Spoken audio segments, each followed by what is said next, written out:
Hey, good morning. Welcome back to my stream. My name is Jeff Fritz, and this is Fritz and Friends. We're going to write some code today. We're going to look at some of your code that you've written. We're going to look at some pull requests. Good morning to everybody there in the chat room. I see we've got a bunch of folks already lined up there. Hello, hello. It's June 7th, 2018. Oh, look, our friend Fierce Kittens is here. Hey, how you doing?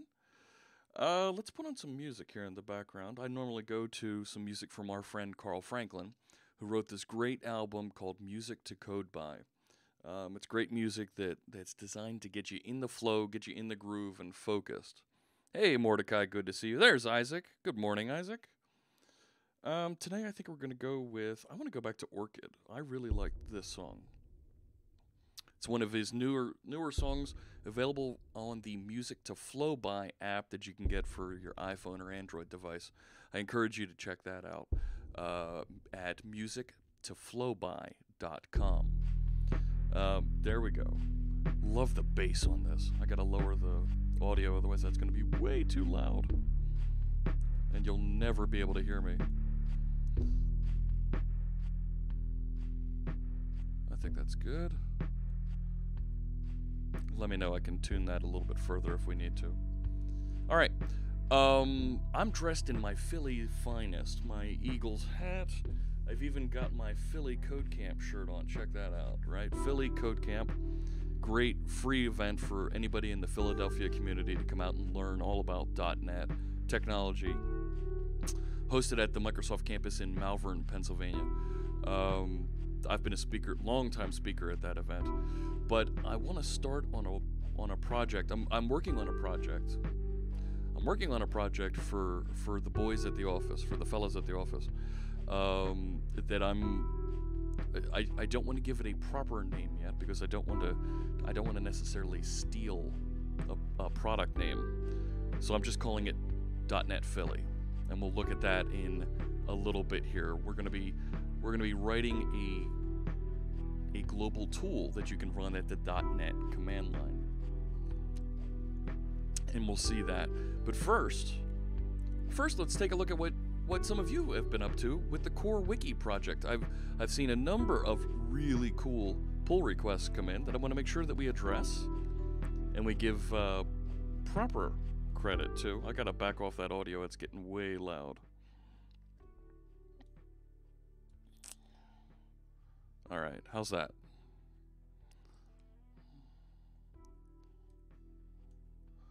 I think that's a little bit better. All right. Let's wander over here. Look at our code. So I'm back here in my GitHub repository, of course, github.com/C#Fritz, and I'm going to take a look at our CoreWiki project. Now, this is the project that it's designed to be a very simple wiki application, just like we have on Wikipedia out there, but something that we've written in .NET that's very, very basic, very easy for us to start adding other features to learn more complex capabilities of .NET too. And I've got 8 pull requests out here. 8! That is amazing. And of course, I want to call your attention to the scoreboard up at the top there. We're going to celebrate your contributions by always upping your commit count on that scoreboard and give you credit for the work that you've done here in our little community. Hello there, Stap. Welcome. And Evandro, good to see you. So, I've got a couple things that look like there's some interesting commits here from a couple of our contributors. So, Smab has an update for dark themes. Fix styles in theme partial and introduce discuss as a comments option. That's pretty cool. Discuss is it's an open and free discussion platform that you can add to a website, to a blog, to any kind of a website really, using a little bit of JavaScript, a little bit of HTML, and you can have a free comment section that's moderated and integrated with Facebook and Twitter and a whole bunch of different places. Really cool to check out. All right. Prevent duplicate posts. That sounds like a good one. Estimated read time being calculated more accurately. A seeder for the identity database. We'll have to take a look at that from Isaac. Fix launch settings. Set SSL port to a valid port for IIS Express. Interesting. Blurry. Is it me or browser is blurry? I don't know. Is it? Let me know what you see there. It shouldn't be. It is scaled down a little bit here.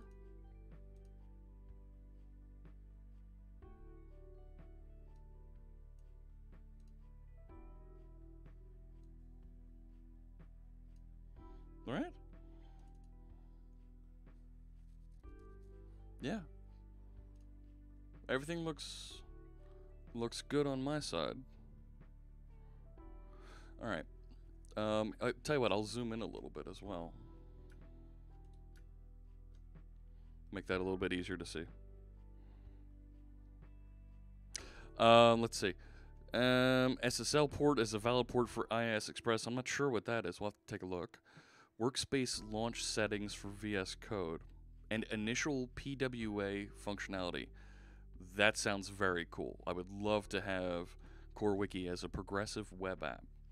We'll talk more about it when we get to that one. But I'm going to, of course, as always, I'm going to start at the bottom at our oldest one first, so that we can try and minimize the number of collisions, the number of refactorings that need to be done to get this into the mix here. I should see that auto host come through. Thank you for the host, Dev Chatter. I appreciate that. And we've got Karma Lightwing following us. I think that's the only new one since last time. So thank you, Karma, for joining us. Good to see you, Coding with Luce. All right. So fix dark themes in CoreWiki. This says major rewrite. Uh-oh. No longer coding while the stream was running. Here's a complete rewrite that is in the manner I first envisaged when linked the Bootstrap 4 files. Yeah, Isaac, I completely agree with you. Smab, starting off with major rewrite is, you've got me cringing to start. President, not sure. You've got a noobish question. Go for it. There are no noobish questions here. There's only silly answers from the host. Okay. It works by switching CSS that is served to the client rather than trying to mess with the DOM after it has been created. Themes or names. Oh, so this is, I think, a rewrite to the theme switcher. Is what he removes the old method. Yeah, okay. I'm not even going to read the things you have crossed out there. Should work across the whole CoreWiki. Every site will be slightly different depending on the choice of elements, frameworks, and local CSS used. Any major changes in this code will need to be revisited. All right. Why are the little yellow triangles next to the references in a C# project? I assume they mean the references didn't resolve. Yes, that's a great question, President, not sure. So, there's a problem resolving those references, and if you take a look at them, or you look in the output window, you'll see messages that indicate, you know, maybe there was a problem with the framework version that you're trying to restore into and the capabilities of the package that you're restoring. Or maybe you have a conflict in version references where you have something that's referencing, say, JSON.NET version 9, and you have another something that's referencing JSON.NET version 10. So it's much simpler now.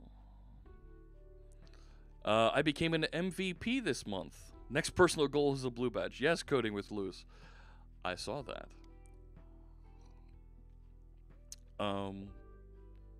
Just full disclosure, I do the reviews for the MVP program for developers. So, oh no, wait, I didn't want to do that. So here's the thing. This is a brand new machine that I'm working on. So I don't have all of my normal tools and things configured. So this will actually give me a step or two here where I can go through and do things like reinstall PowerShell Get, so that you can see how that's installed and some of these other things. It's some targeting problem. Yeah, That's what I would guess as well. President, not sure. So let me show you how to install PowerShell. Now I have a link to PowerShell over here in my live stream repository. It is right here. And you can actually install this with Chocolatey. Where is it? Give me the installation instructions. There it is. You can PowerShell Get. Here it is. So I actually have Chocolatey installed on this machine. Come on. You're gonna make me look like a fool here. There we go. What else is new? So Chocolatey is a package manager that allows you to install Windows apps. And Chocolatey has a module for PowerShell. So let's install that. Yes, that's fine. Do it. Here it comes. And I get that same nice installation experience that folks in Linux get when they apt-get install something. Access denied. Well, I'm going to have to elevate my command prompt then, aren't I? So I will run as administrator. Yup. Let's bump up the font size, and I'll do the same thing over here. And that should install. Stap asks, I know it's off topic, but I think I've confused myself, so I'll ask anyway. I have a project that uses NetCore App 2 and class libraries that target Net Standard 2. If I want to use NetCore 2.1 to get perf, would I have to do a bunch of if-defs? Nope. They are compatible.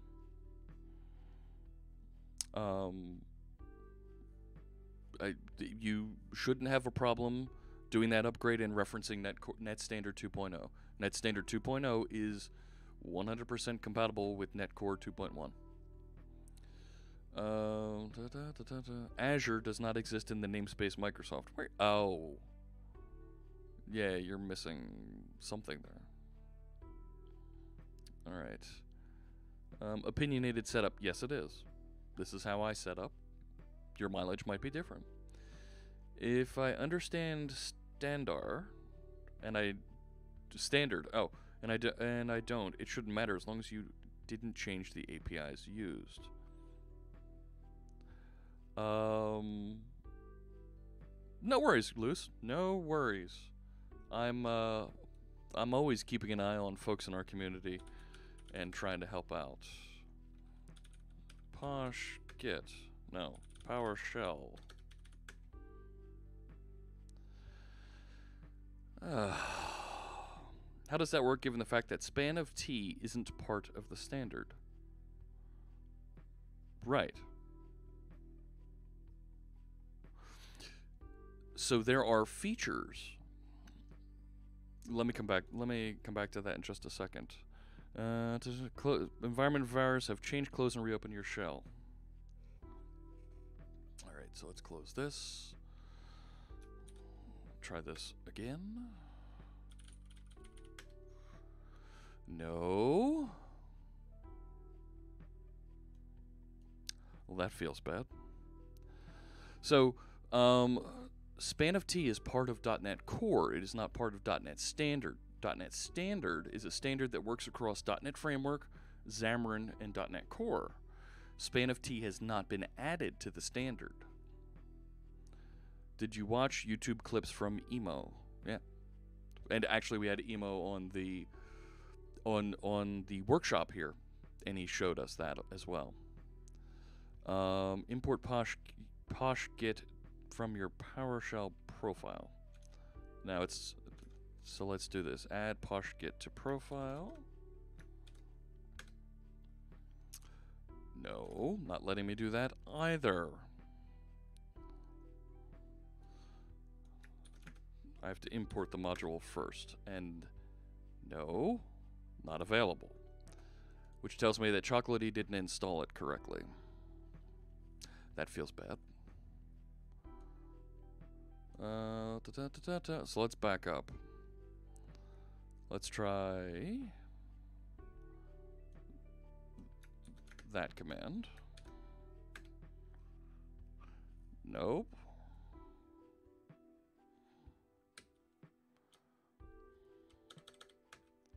Will it just install?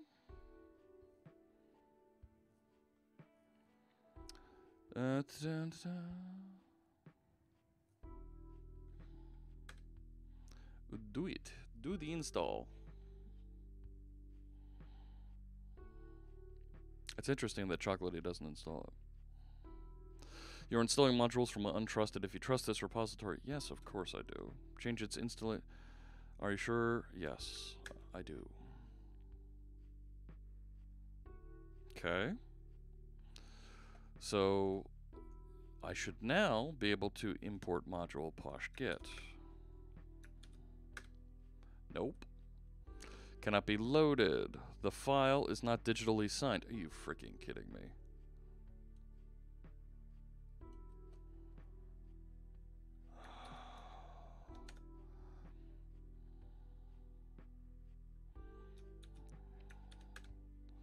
So if I look over here, look, yeah, all these, and it's probably got,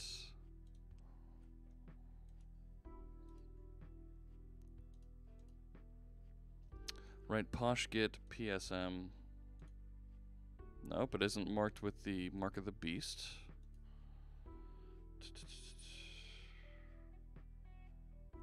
All right, 1 second here and we'll explain the difference. We'll explain the difference there between the two. Why isn't this installing and giving me... I need to set my execution policy is what I need to do for PowerShell.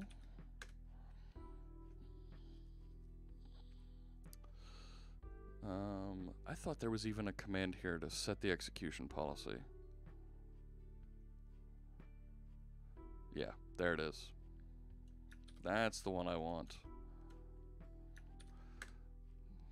Yes. Now if I import the module, there it goes. Poof. Alright.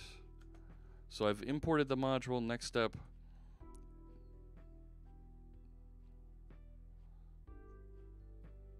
I need to update my PowerShell profile to do that.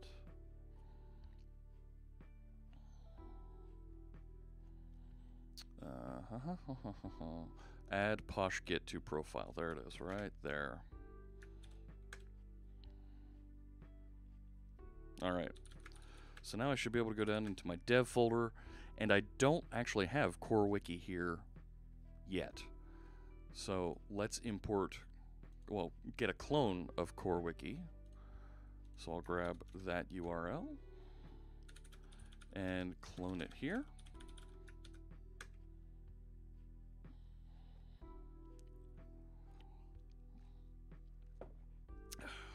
Yes.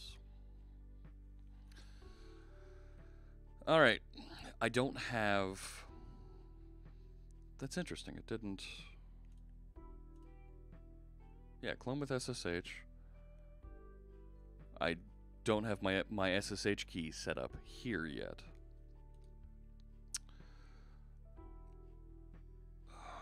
Which means I need to set up a new SSH key on this new machine for accessing and sharing content with GitHub, which means, yeah.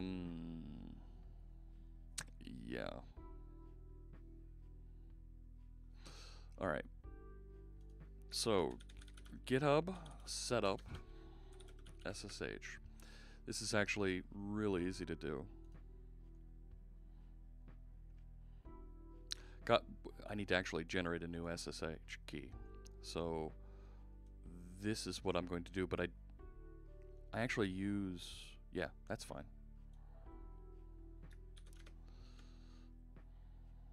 So I'll paste that in, and then I'll use my email address here.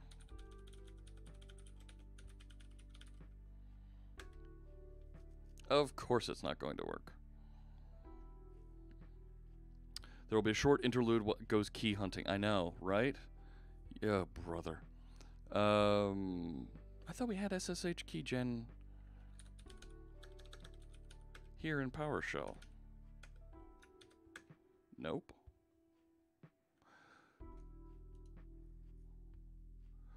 Okay. I thought I just installed Git for Windows as well.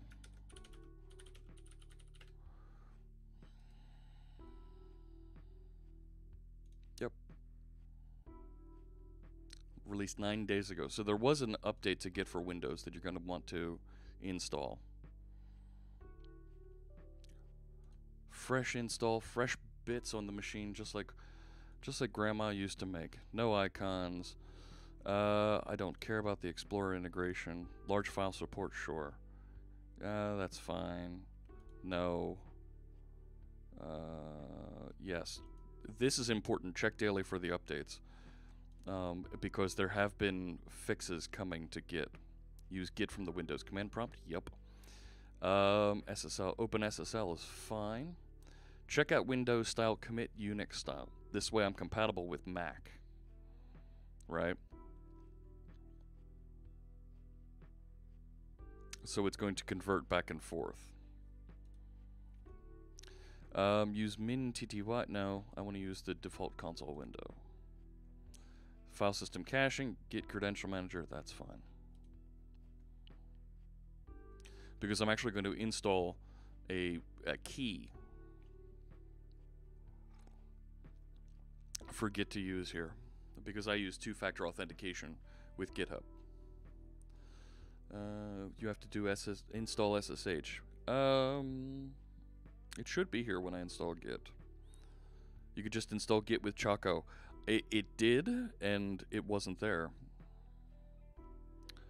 I noticed if I have the wrong version of ASP.NET Core app with .NET Run, I get an error saying, what is the problem? With VS, it just crashes and there is event viewer error that is confusing. It shouldn't be RC1, it should be RTM now. Should give you those. Good. So it's sshkeygen. Because this should be here now. No. You're kidding. I thought...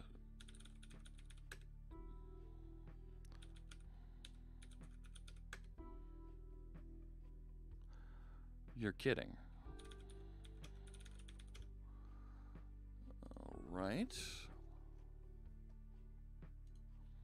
Does Chocolatey have an SSH? I forget where I first got it. Not Putty. Choco install OpenSSH.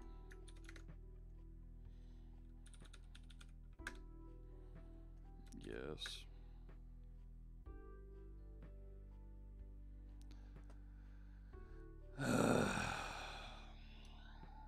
Where'd that admin console go? This one. This is all sorcery. I know, this is a pain in the neck.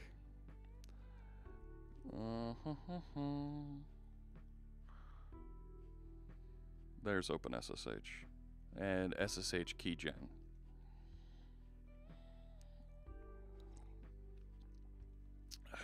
Refresh env. Alright, let's try that now.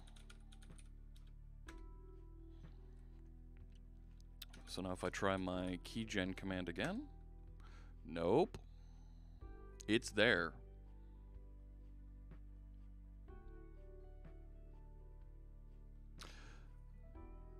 Alright. This is a pain in the neck, and why am I not getting...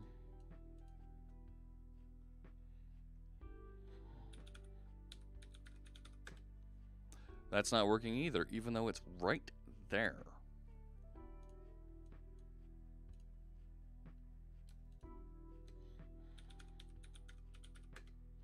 Okay. Finally. Nope, not that command. We wanted that command.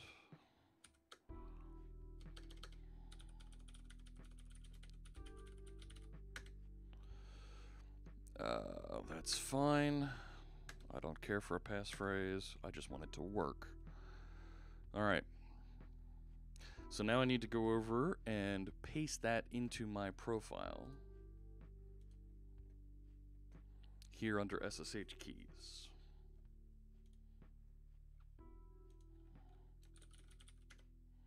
All right. Let me just wander over to this while I copy in the content from that file.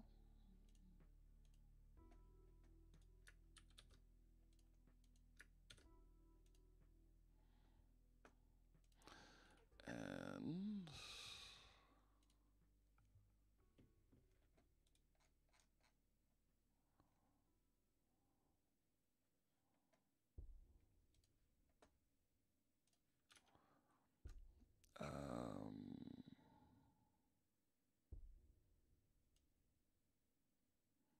did I grab the wrong?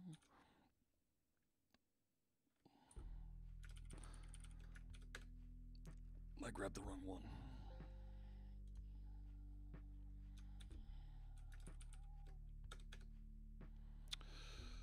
All right.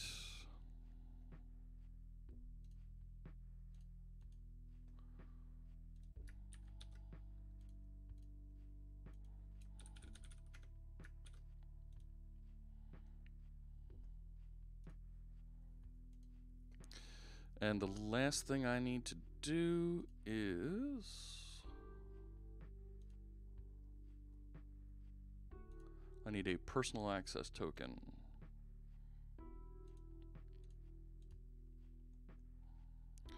Because I have two-factor authentication, when I go to log in, I need to use a special token.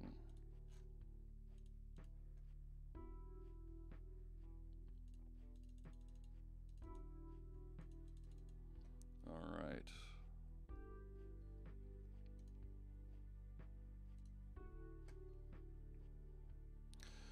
All right, so now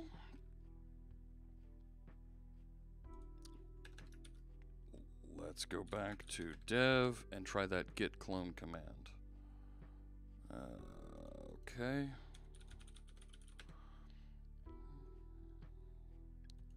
CoreWiki, cloner download. Git clone that.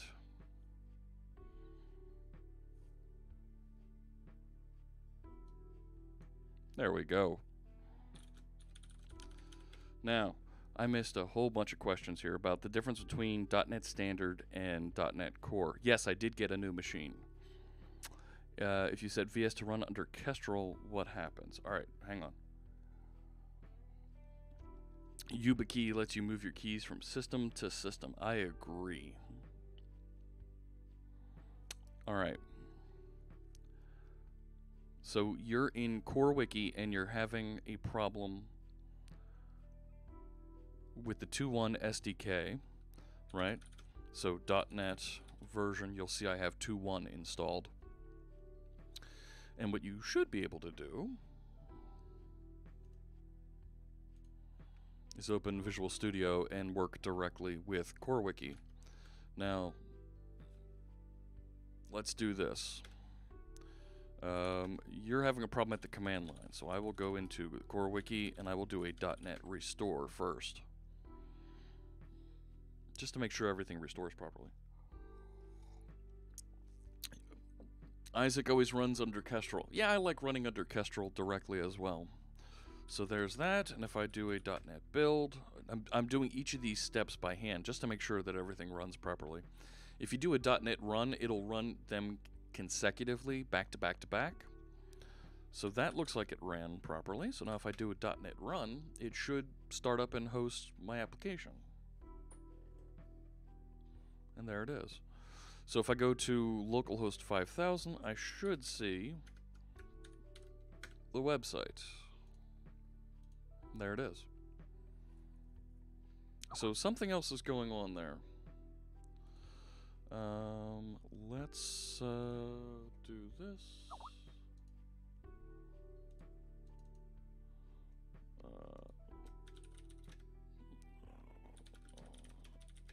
Okay. So yes, I did get a new machine just loaded up.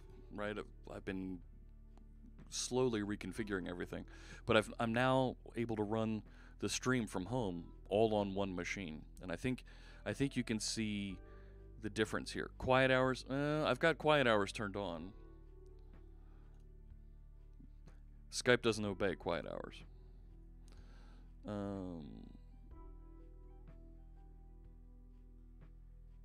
Okay, so let's take a look at our first. Well, let's open the project over here. Open project, cdev, CoreWiki, and there it is. If only you knew the guys that worked on Skype. Yes, if only I knew the team that worked on Skype over there. All right.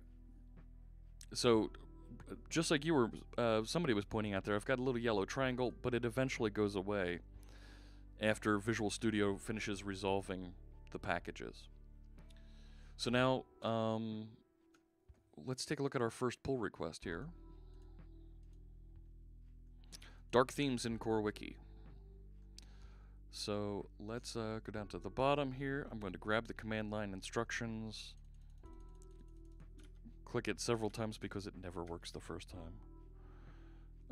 I don't need my administrator command prompt. Hey, look, there's OBS. I can get rid of Spotify for right now. We're not doing that. Don't need that right now. That's where we're going. All right.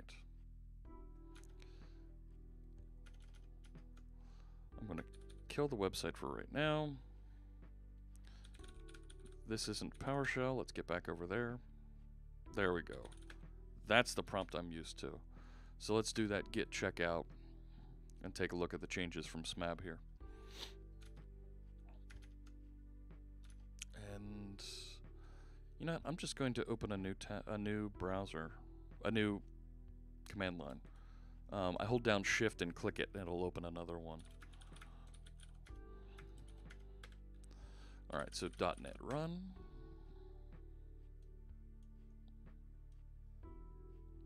Move that over there. All right, back to the browser, and let's see if everything works. So there's the home page.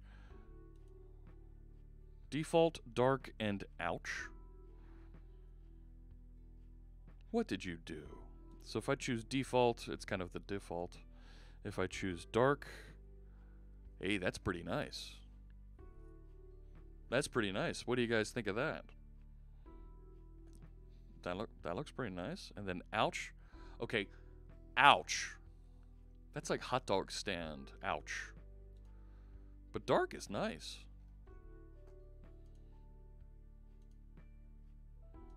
That's not bad.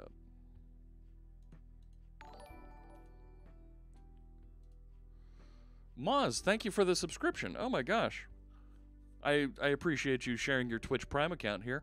Of course, I'll match that subscription and we'll get that turned into a donation to our friends at Girl Develop It. That's very cool. Thank you so much. I need to put up a toad board here to show just how much we've donated. That's why we need tab,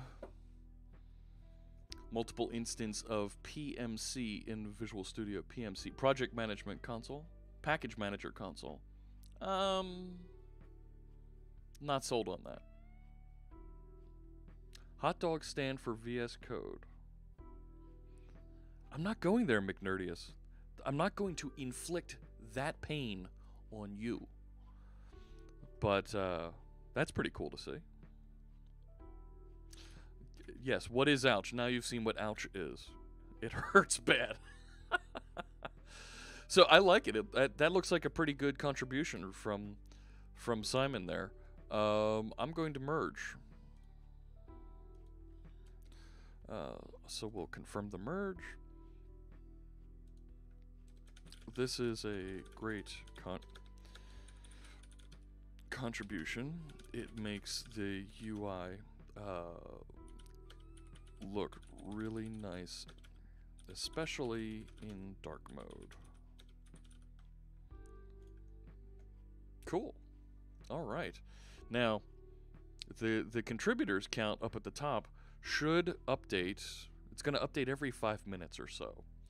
So we'll see these contributions pop in up there. You can run -- watch in one, but still have a free package manager console to do ad migrations. I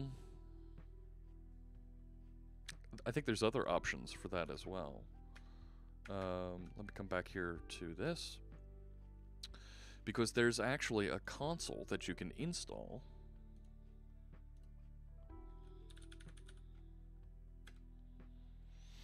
Not that one.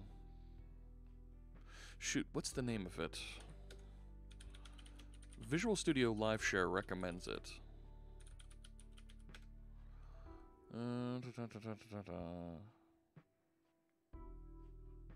Is it this one?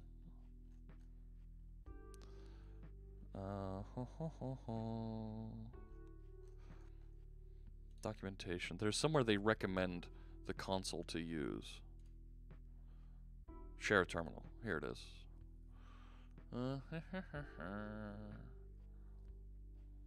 Whack Whack terminal extension.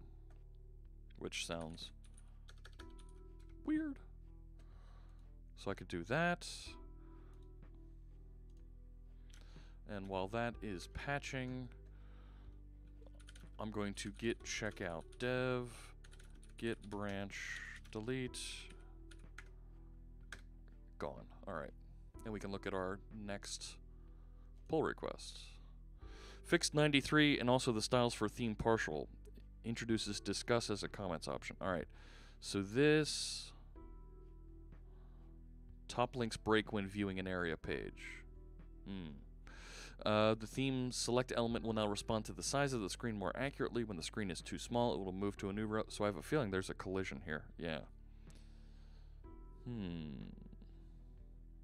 There's even dark mode explorer and common dialogues in the latest Win 10 Insider. Yes. My Chrome extension to dark all the things. Anyone interested in how the themes work should look at themes, CSS, SAS, and layout. Yeah. So I'm going to need to resolve this. Because they're both doing some work here.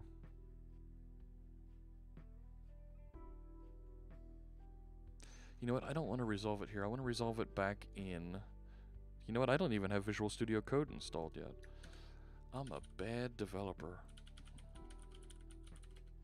Oh my gosh.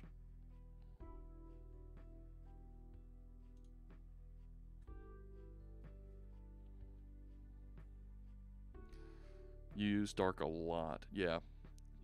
Dark theme is very nice. I clicked you. Thank you. Yes. That's fine. Sure. Yeah, that's fine. No. Yes. I love having open with code in my Windows Explorer context menus. Makes it real easy to navigate around. Yep, and add to path.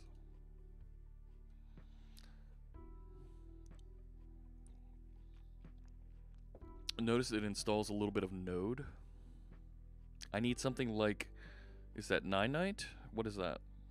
Saves you from doing all this? No.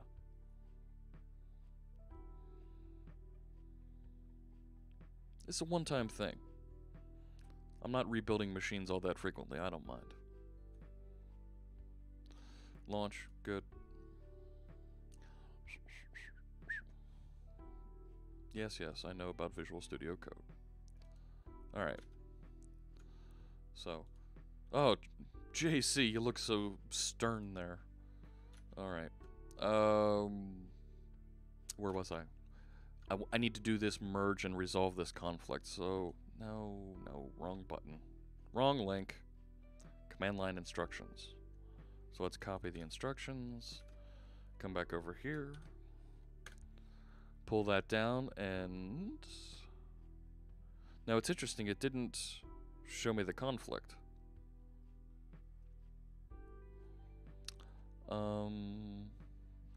Because there should have been a conflict in layout.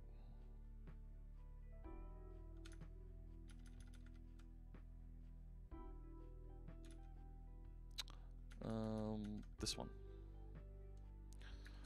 So I'm actually going to do a .NET watch run over here, just so it's constantly running and rebuilding.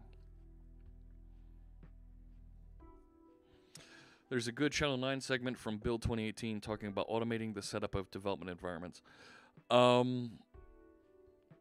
Yes, they do talk about automating development environments. Here's the thing. They don't talk about Visual Studio at all during that segment. They talk about Visual Studio Code. They don't talk about Visual Studio. They don't talk about IIS. They don't talk about SQL Server. They don't talk about the things that Windows developers use.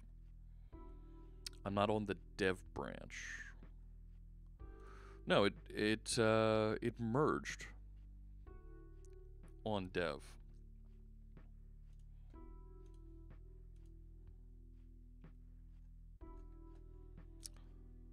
So now I lost those features. But you're right, when I do the merge, it's going to, it didn't finish installing that terminal. It's going to give me hell.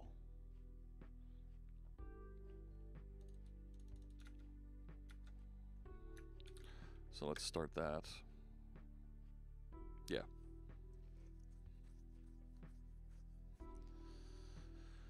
Because the remote contains work I do not have locally.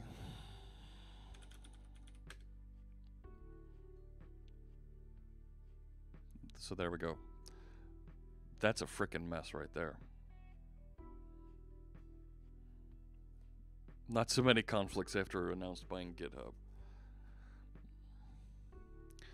Alright. Let's try this again. I even want to go back further than that. I want to go back to here.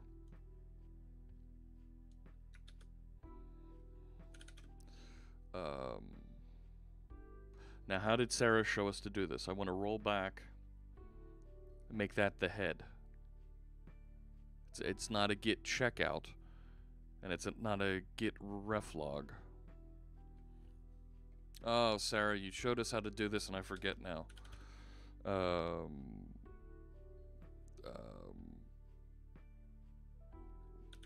want to roll back commits. The PR only changes the bottom of the file. I only changed the top part.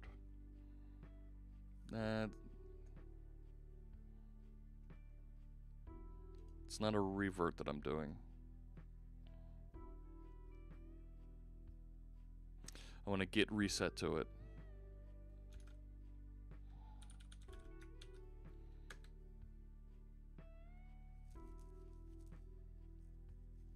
Oh dear Lord, that's a mess.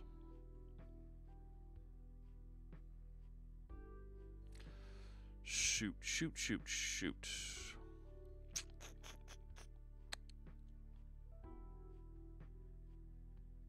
I could do it. Okay. Okay.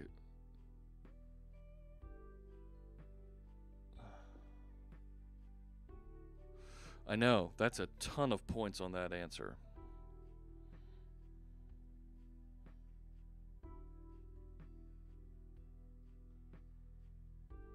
That is a crazy number. Clear all git changes. Oh.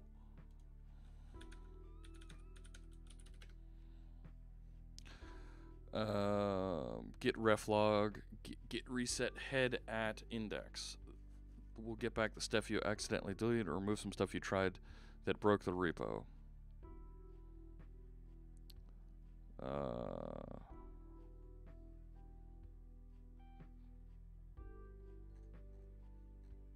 I think I want this one.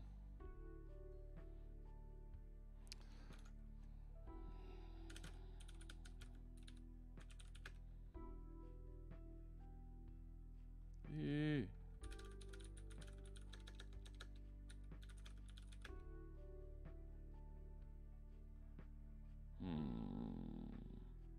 My new favorite website, yes. Remove dev branch and repull. Yeah, I think you're right. I think you're going to be right on that. That's going to be the quickest way to do this.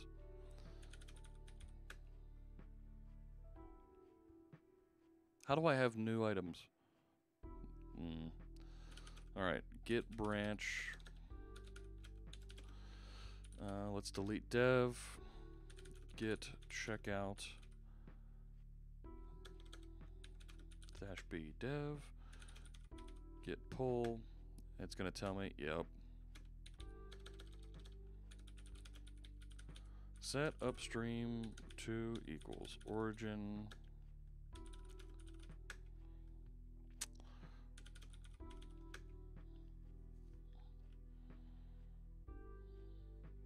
Okay. Now I have two changes here that are different.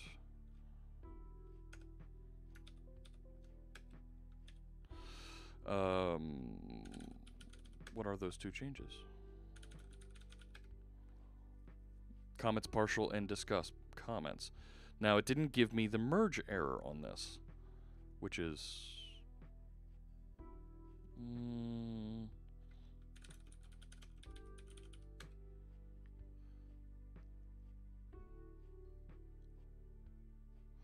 why isn't it undoing those changes?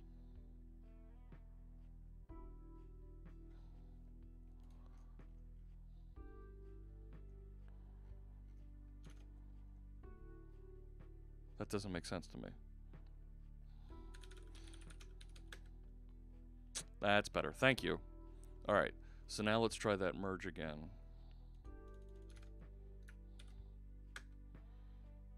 Okay, there's my merge conflict. So now I'll go back to Visual Studio Code. All right. C dev CoreWiki. Yep. Now let's take a look at what's different. Shared, so it's layouts. All right, so here's the two, and there's a way to put these side by side.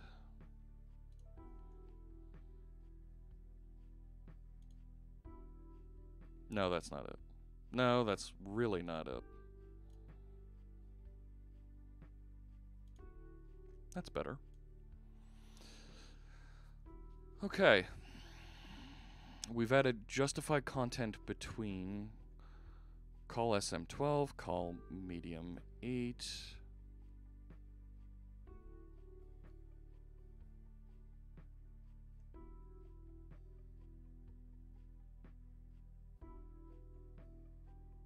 And then what's in theme partial, because I saw that changed. No, that's got the right ones. We're good there.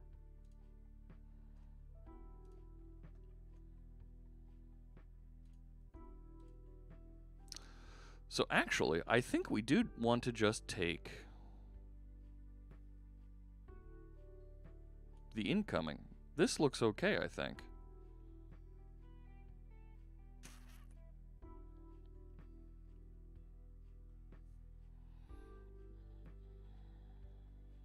Oh, they're new files. Okay.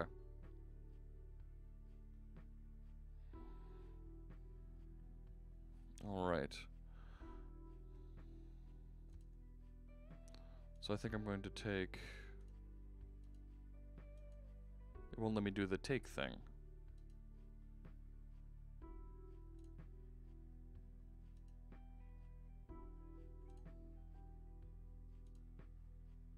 What? Okay, that was painful. Why didn't it let me get back to this view so I could choose one? Right? If I'm in compare, I want to be able to say, take this, don't take this. Why won't it let me do that?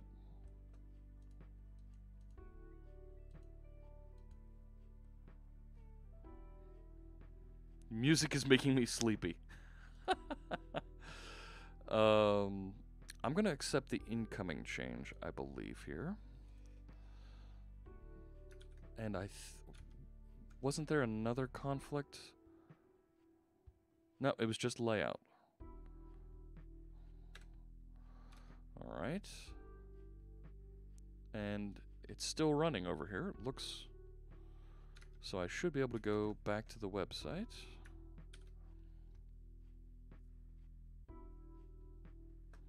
So there's default, dark, and ouch. If I change it to dark, that works. Ouch works.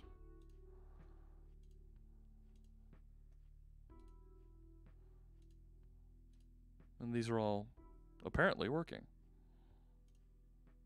Cool.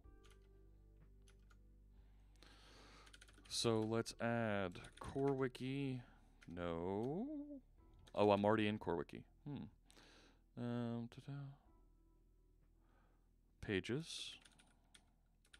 Shared layout. There we go. Fixed merge on layout. Your name and address were configured automatically based on username. Blah, blah, blah, blah, blah, blah, blah. No, that's fine.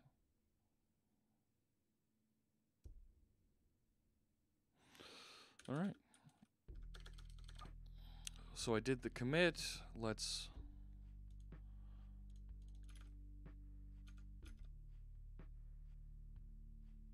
already merged it into it. Git push origin dev.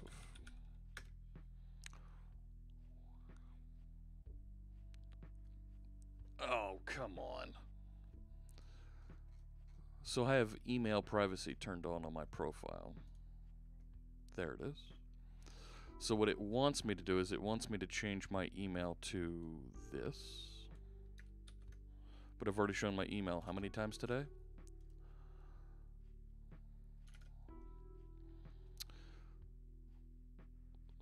So git config global edit. Yep.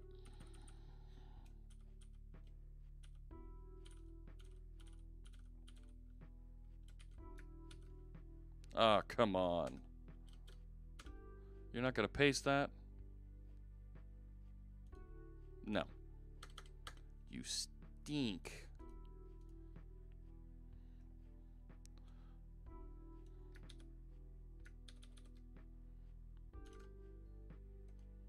There we go.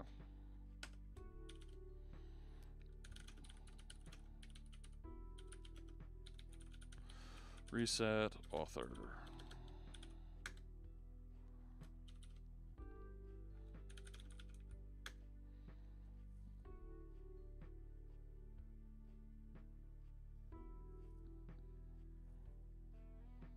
You're kidding.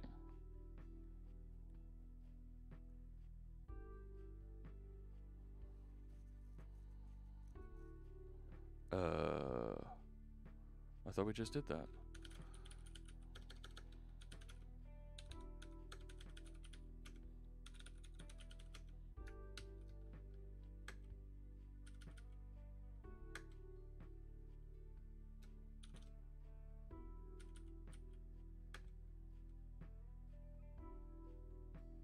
Okay. I have to restart VS Code when I get that problem. What's that color? Yeah, it's ouch. All right. So let's go back.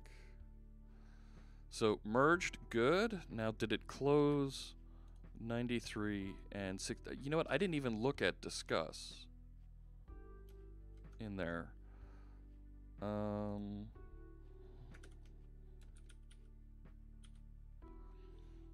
Right, so there's discuss. Now is this referenced anywhere?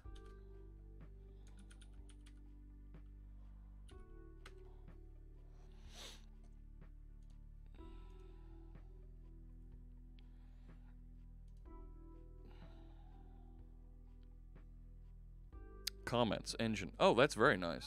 Okay.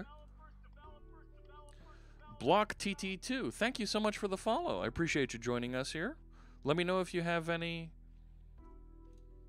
questions about .NET, C#, any of the things we're working on here. I'm not going to install those other things just right now. So that's kind of cool. So you really do let us swap it out appropriately.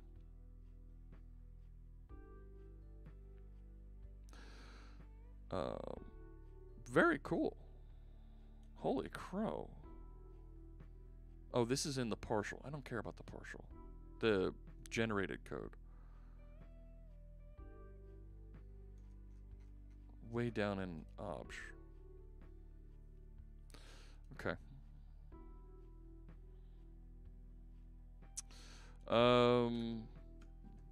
Alright, so did these two get fixed? Yep, that's closed. Good. Yeah. Alright.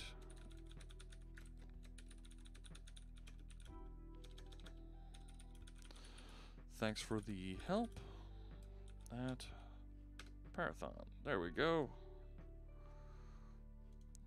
Lots of issues getting fixed.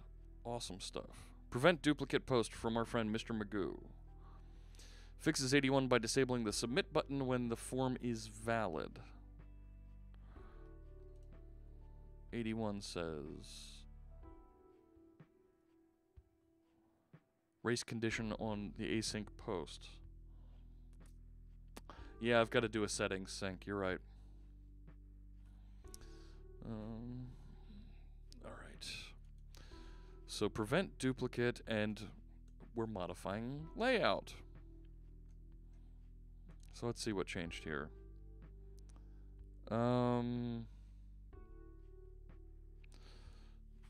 I think we're going to ignore the change to layout because that is a break.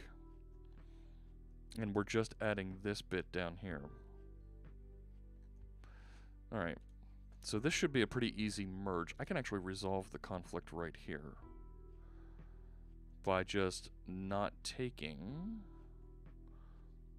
this one.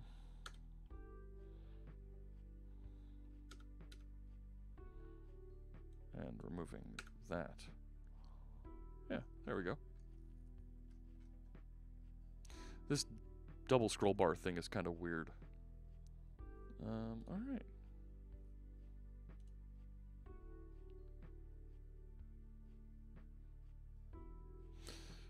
Okay. So now, let me just look at that file again. So form submit, if this valid, so after it's submitted, marks the submit button as disabled. Okay. That's fine.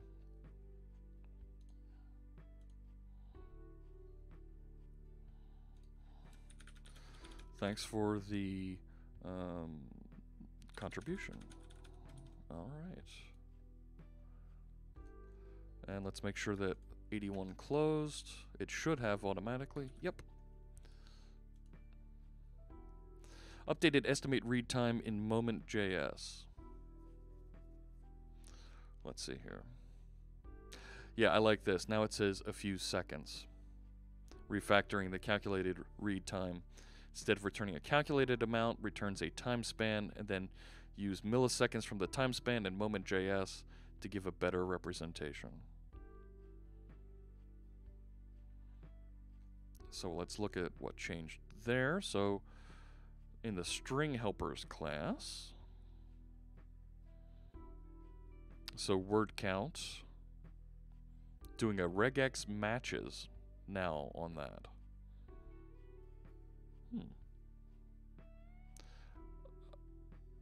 Okay, that's fine. And then calculate read time is moved over here.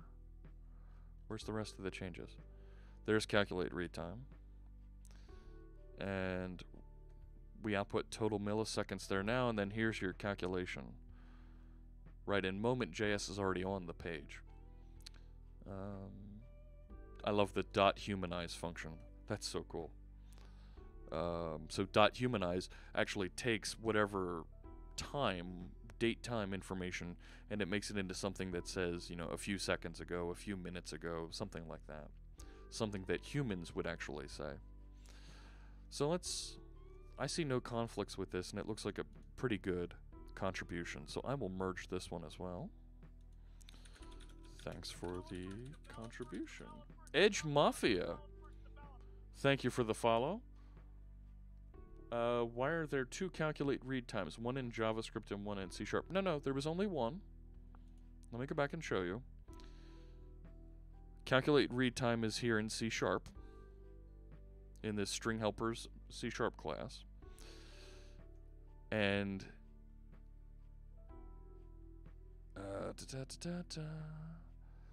this is just reformatting the time in JavaScript. Instead of calculating that each time, why not save that in the article?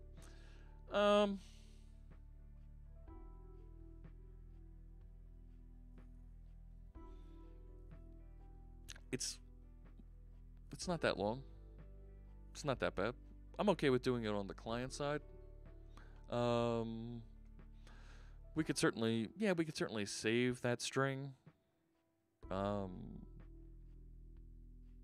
Let's talk about that when we get into a document database structure, when we've got a little bit more flexibility with some of that stuff. Let's see here. Are we seeing, did the CoreWiki scoreboard update there at all? Because we should start to see some updates on that. Top all time, that's on Stream Tools. Here comes CoreWiki, top for the week. Now let's force that to update.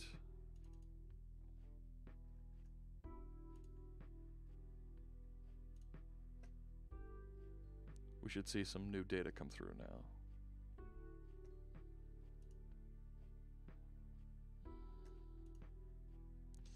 Okay, there's Stream Tools. I want to make sure we show. There we go. Smab, Mr. Magoo, Parathon. Parathon's about to get... Should have got a couple more coming through. All right. Cedar for Identity Database. So on a fresh clone and run, the application requires identity migrations ran on it, which could be an issue if the application is deployed somewhere instead of requiring a manual integration. We should seed the database with the schema for identity. So this means... Well, hang on. Yeah, ensure created is really all that we're needing to put down. And it looks like you just did a little formatting here. Oh, and you did you added Microsoft account here as well. Also added Microsoft social authentication. Right. You're going to need to configure application ID and password for that. A little formatting.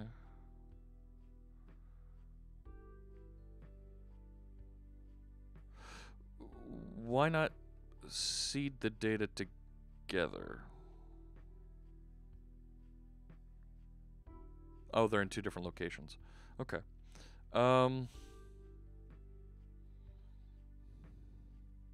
If you allow people to reconfigure their reading speed later, you won't want to store with the database. Oh, good point there, Smap.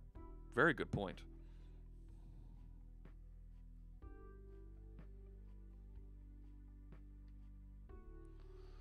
All right. Okay.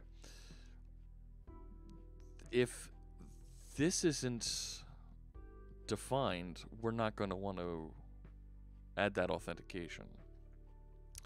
So what I'm going to do is I'm going to merge this, and then I'm going to throw a little if statement around the Microsoft options here. Back here.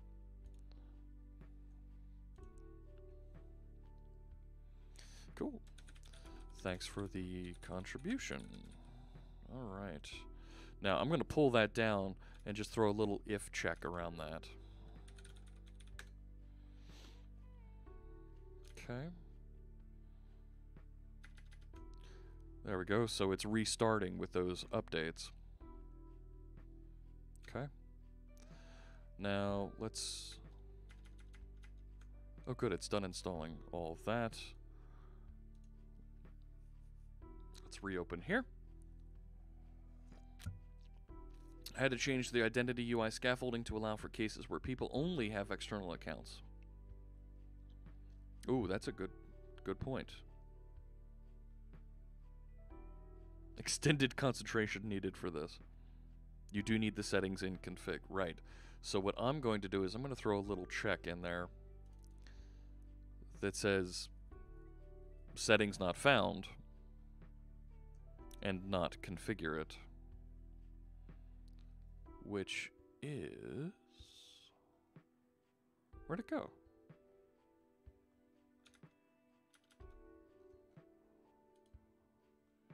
That was changed. Identity hosting startup.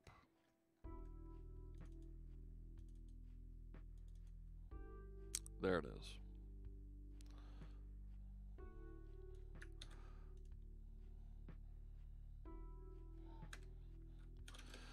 If not, string is null or empty.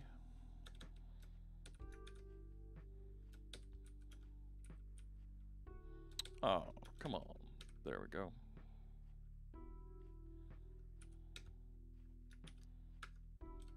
There we go.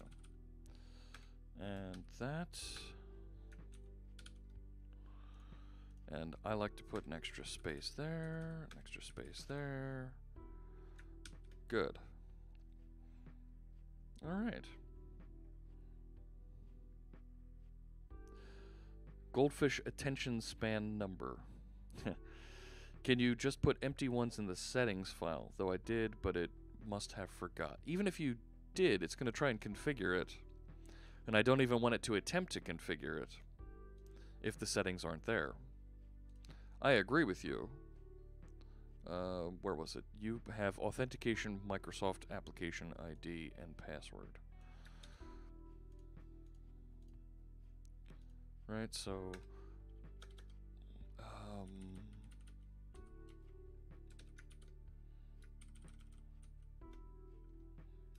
let's do that. And we'll want one of these. One of those, some of this. Like that, and this. And the other one was password. Helps if I put the right thing like that. And do that thing with one of these, some of those, and one of them. Alright. And so now, even though these values aren't here, they're empty, right? It's empty. It does have a default value there. So it should just work. Let's try and navigate. Looks fine.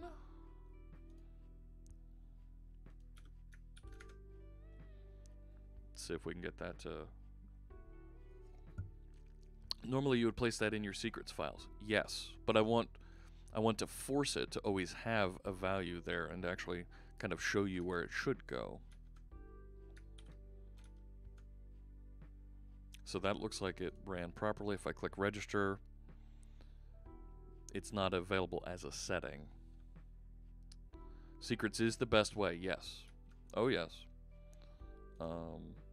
But if I do have a value here, right, let's force it to restart again. There we go, it's restarting. Right there.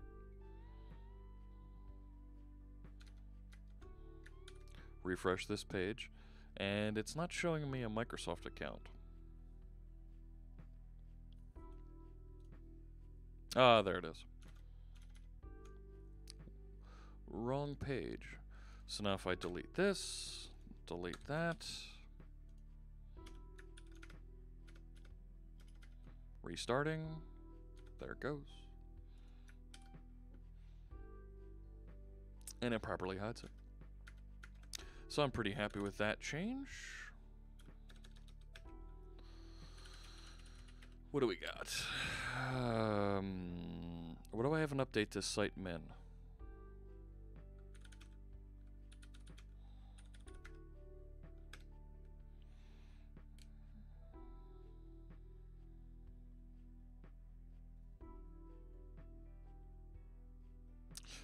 Okay. Updated with default empty values for Microsoft accounts, and prevented configuration of Microsoft accounts if no configuration is defined. All right. Cool. One more down. All right. Fix launch settings. Set SSL port to a valid port for IIS. Now, let's see what this is talking about. I've run into issues several times with other ASP.NET Core projects. Maybe an earlier version of the SDK scaffolded a port with launch settings using an invalid port for IIS Express. ASP.NET Home, this must be true for HTTPS to work with IIS Express. Must be in the range of 4300 through 4399. SSL port was set to 5001, which causes binding to fail when running the site behind IIS Express and debugging out of Visual Studio. Changed it to 44333. Alright, let's take a look here.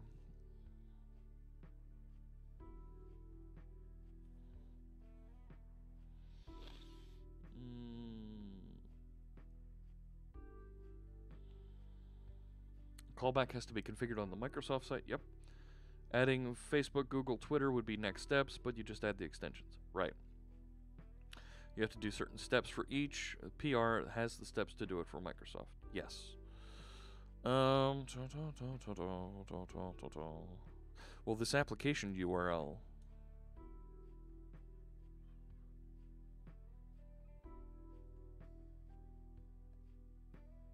All right. We'll merge. That's fine with me.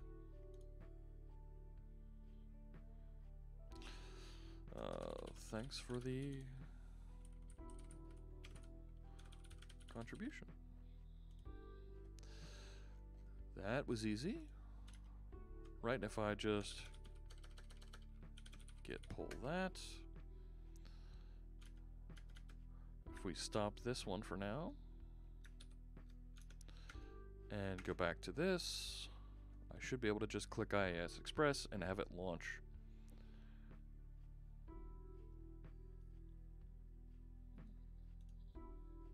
Add the exception. Yep.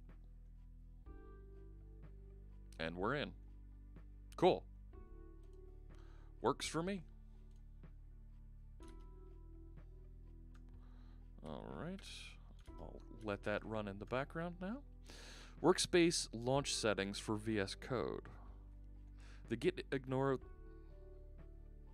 Excuse me?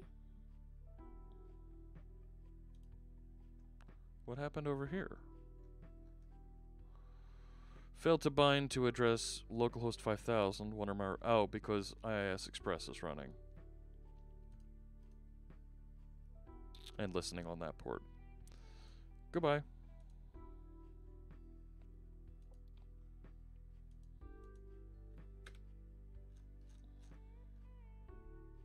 That's fine. Git ignore the project was set to ignore the VS Code directory where VS Code keeps its workspace settings. While it is correct to ignore the VS directory, the VS Code directory contains shared workspace configuration. Including these settings in the repo could help a new dev on the project from accidentally misconfiguring. Great point there. Thank you, Sean.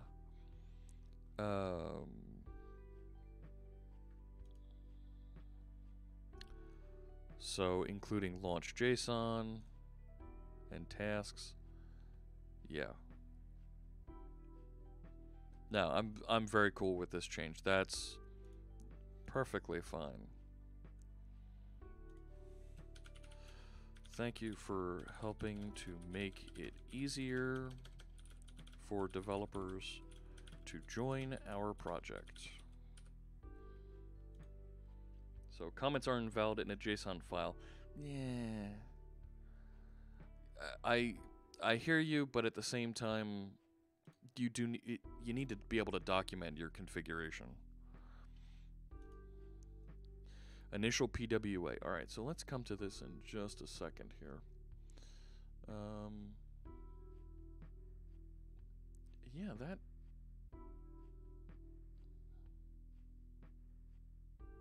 It didn't update the scoreboard. It's not... I wonder if I can force the update. Let's see. Let's see. Maybe I can. It's on 8,000 here.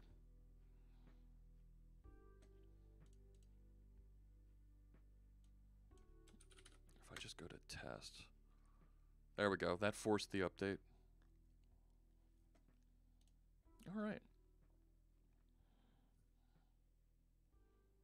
So there's Stream Tools updated. And here comes CoreWiki. Smab, Mr. Magoo, Parathon. I bet you I'm on a cooldown. Alright, we'll force that in a little bit. Initial PWA. This commit adds a manifest. And this is just 10 hours ago. Fresh bits. Thank you, Sean. Alright.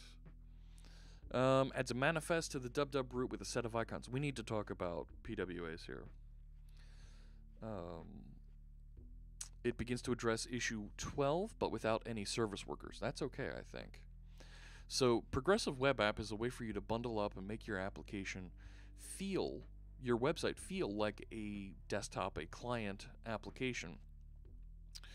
And it starts with this manifest JSON file, and it also works with what's called a service worker that's able to make requests using JavaScript back and forth to the server and do some more of the normal click navigation things, and refreshing data, all that type of stuff. So manifest format, I created an icon for the app. Nice. All right, we've got an icon. Very cool. Thank you, Sean.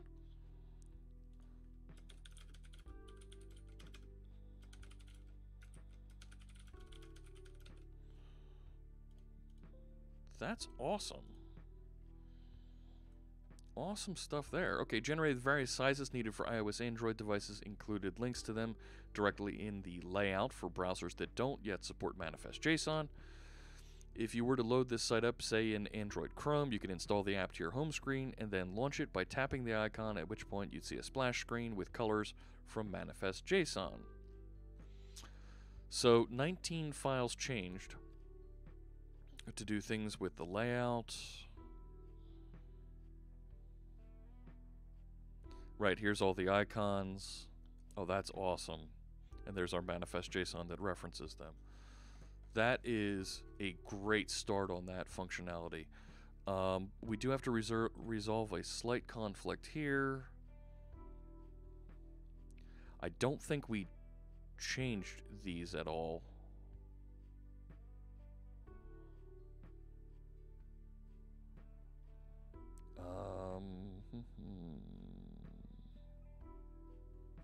I'm okay with just accepting what's coming in on this. Oh, wait a sec. Ooh. So this doesn't take into account the themes yet. So we got this really great functionality. Yeah, C17. I like the logo too. Nice and clean, simple. And when we think about CoreWiki as a simple learner project, it fits what we're trying to do perfectly, right? I'm really thrilled with that. Yeah. All right. So this doesn't have any concept yet of the themes that we've developed and we have out there. So let's do this. Yeah, leave the page. We're gonna have to merge, and we're gonna have to teach. We're gonna have to teach the PWA about the various themes, which shouldn't be too bad. So let's do this, and let's bring in those two files, those branches. So there we go. Right, so the layout we need to fix, and then we're also going to need to fix the manifest. Alright, so pages. shared layout. Right, and there's the difference between the two. That'll kill the theming if you remove the lower part on the screen. I know, I don't want to remove the lower part. It's, right, we're going to have to, we'll fix that little bit here, which I think we actually want to keep the, which one is it?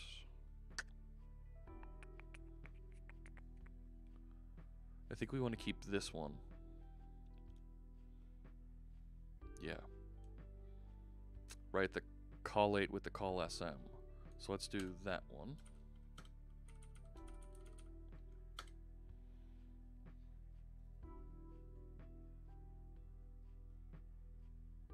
Right? Hang on.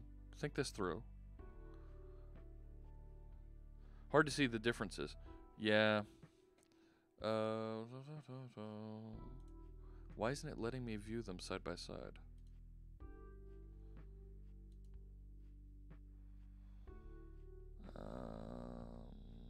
Shoot. I'm forgetting what the command is in full Visual Studio to view it that way. I'll cheat and just go over here.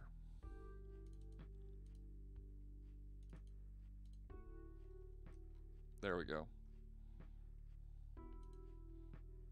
All right. I don't want to do that one yet. I want to do this one down here. Ugh. Not that. There we go. Oh, that's terrible. All right, so it's... Yeah, I want the left one. I want the current changes on this.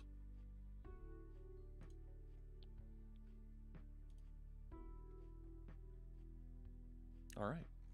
Now, this one up here is where we're going to need to do a little bit of work.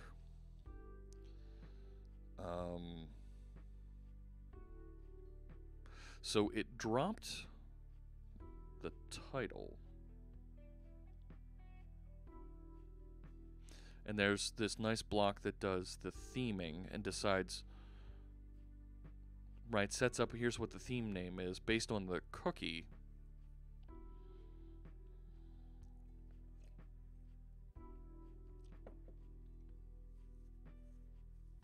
We're going to need to do that in JavaScript instead.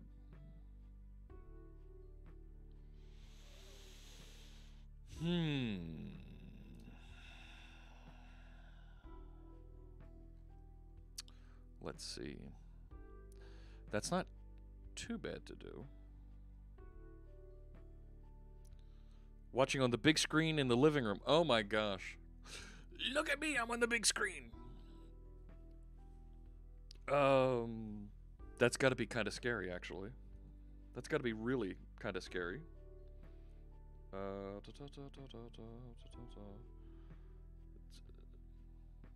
Okay. I'm keeping an eye on how many folks we have watching today. I had received the green screen of my hands was special. Yeah, because I'm wearing green today. I have the blue background, so some of my settings I've had to tweak a little bit on the green screen because otherwise the green or the blue makes my hat and body disappear. Sends a different CSS file from the theme section. From the theme chosen.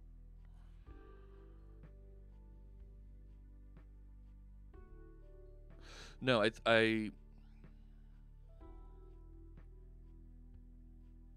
well, hang on. Let's look at the manifest. Manifest is right on the root. Why don't I see it? Oh, it's on the root of root. There it is. CoreWiki, scope, start URL, and then the icons. That's it.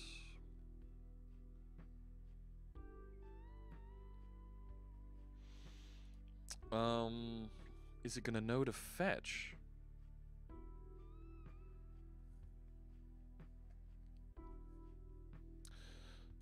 All right, I am going to.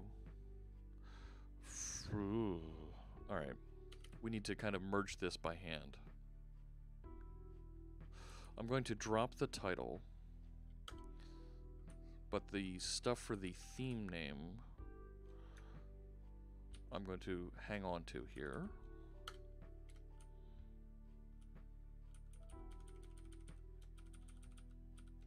And replace down there. Oh, there's the title. Alright, so let's move this.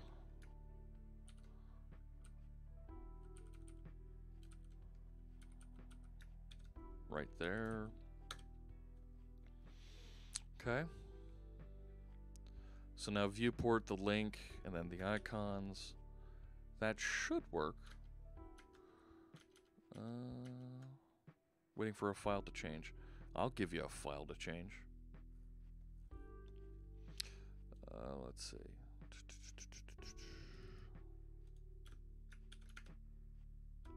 Restart. Here we go.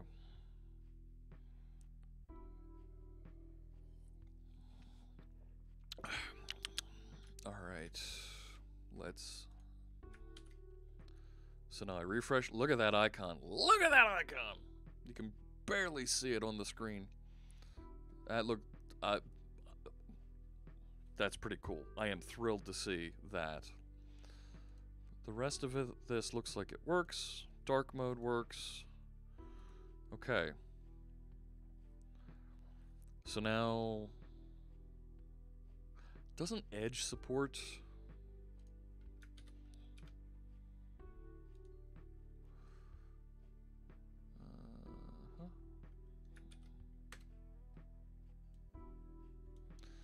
Okay, so there's this, but it's not giving me the option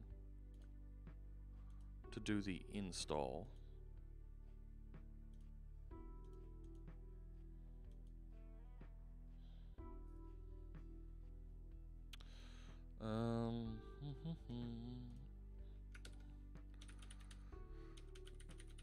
I don't have a copy of Chrome installed.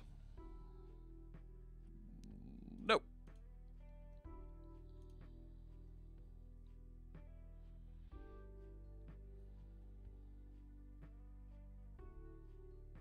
Thank you for downloading Chrome. Well, where is it?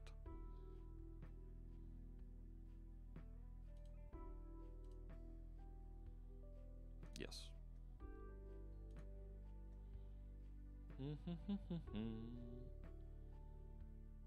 Should see this in just a second. So, while that's going, I am paying attention to the number of viewers that we have here. I'm trying to get us over the 75 mark on a regular basis. That's my goal right now. The folks at Twitch had asked me to apply for a Twitch partnership, and I did. I applied for that partnership about 2 weeks ago, right after our C# workshop. Unfortunately, I received the email last night that I had been declined, with no real information as to why I had been declined. I understand from Fierce Kittens that it's hard for folks who are doing creative streams to be accepted as Twitch partners right now. But the more viewers that we can have in here, the better opportunity we have towards pushing towards that Twitch partner status. So we'll keep pushing, we'll keep trying. We'll see about that. This isn't asking me to install the PWA either. How can I install a PWA on Windows? No, go away. Does the browser tab need to have focus to be counted as a viewer? No. Nope. Tailor your PWA for Windows. Get started with progressive web apps. Wow, Edge has really taken over this. Holy crow. Yeah. Cross-platform, feature-rich, blah, blah, blah, blah, blah, blah, blah, blah, blah, blah, blah, blah.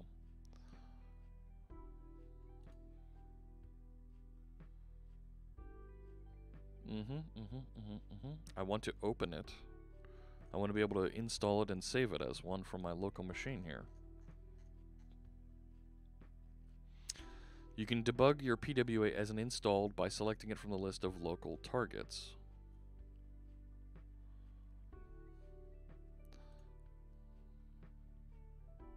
Install the Edge DevTools preview from the Microsoft Store if you don't.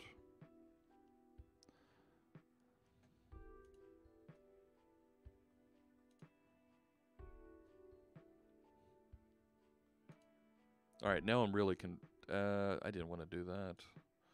Didn't want to do that. I navigated to the Windows Store in Chrome to install a tool for Edge. Yeah, that's messed up right there. Yeah, it should be. Let's open Edge again.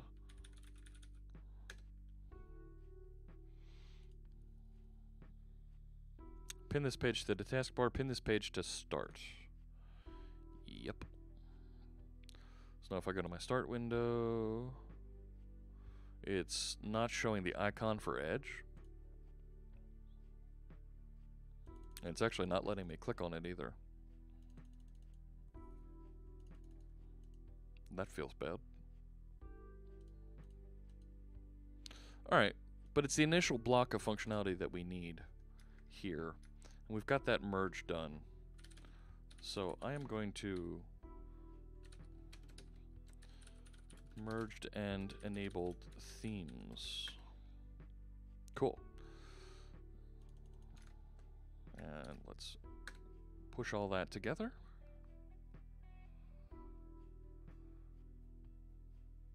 You're kidding.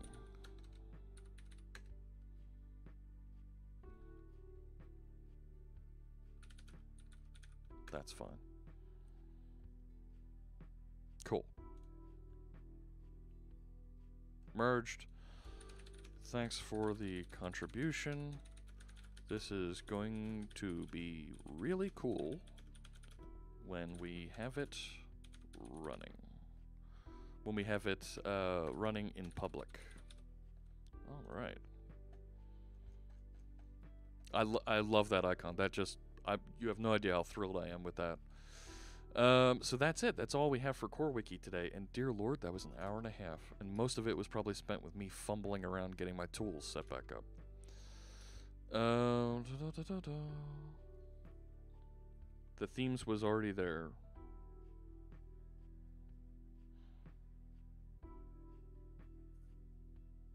All right. Let's see. Let's force the refresh on the scoreboard. I just need a button to push to make it refresh is what I need.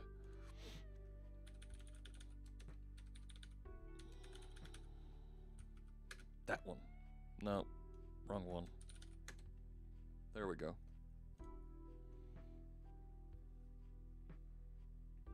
Yeah, I just need a button I'll put on my Stream Deck so I can and force it to refresh. There we go.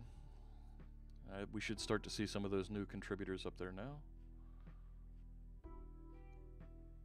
Nope, it didn't pick up the new ones yet.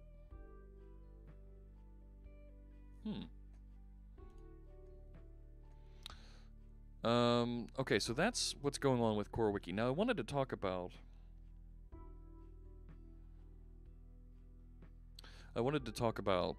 this Philly project that I'm working on. Philly. Question from Standby Reloading. Current project is required to use Oracle DB. Is there a way to buffer Oracle EF6 data access layer so we can use .NET Core? Oracle doesn't have complete support for EF Core yet. We...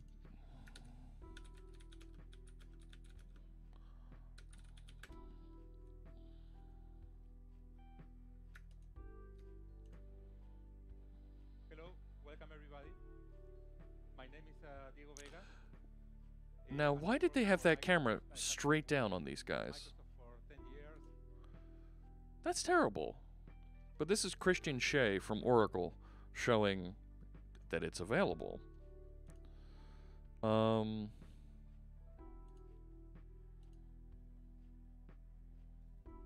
OTN oracle.com/.net.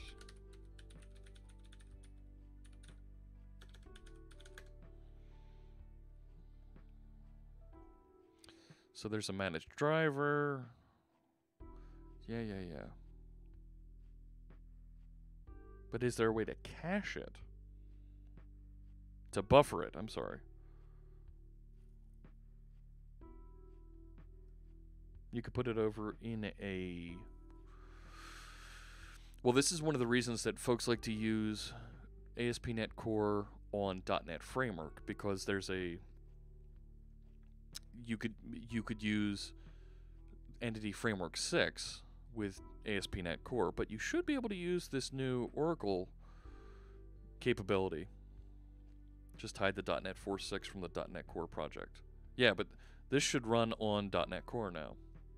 Yeah. So, give it a shot. What's interesting to me is they want you to download the nupkeg, the NuGet package, nupkeg, because they want you to accept their license agreement. But this should do the trick for you. So, all right. So I wanted to talk a little bit about .NET Standard and how we can get more folks more easily involved with .NET. So, let's see. I'm going to... Yeah, let's close this one. Let's come back over here. That's fine. So we run into this problem a lot. Let me go to the browser. There's this problem of, well, I'd love to get some samples, right? Right, so like, here's machine learning samples with .NET Core, you know? And these are really cool to help you get started and learn about how to use the new ML.NET capabilities and that framework with .NET Core. Now, okay, but you have to know that this thing is out there to search for it, install it, and try it, right? And then where's the documentation that goes with it? Well, there's a little bit here. So, you know, that's one thing. There's also, where is it? There's also presentations hanging out here. If anybody wants to run their own presentation about ASP.NET Core, or if they want to run a workshop, these presentations are hanging out there that anybody can download and use. Well, how do I find those? How do I get them? And where's the documentation? Where are the slides to go along with them, so that I can learn a little bit more about this? There's John Galloway popping in the chat room. Thought I didn't see you, John. I caught you. I caught you right there. Do it! Yeah, John, I found you. So the idea here is, yeah, Smab, you're catching on. We've already got this really great tool.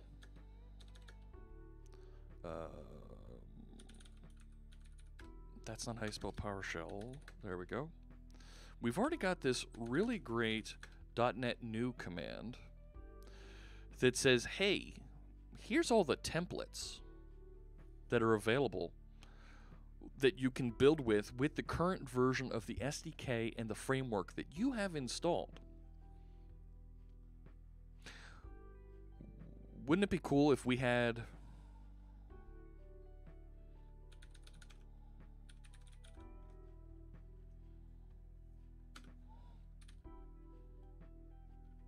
Right?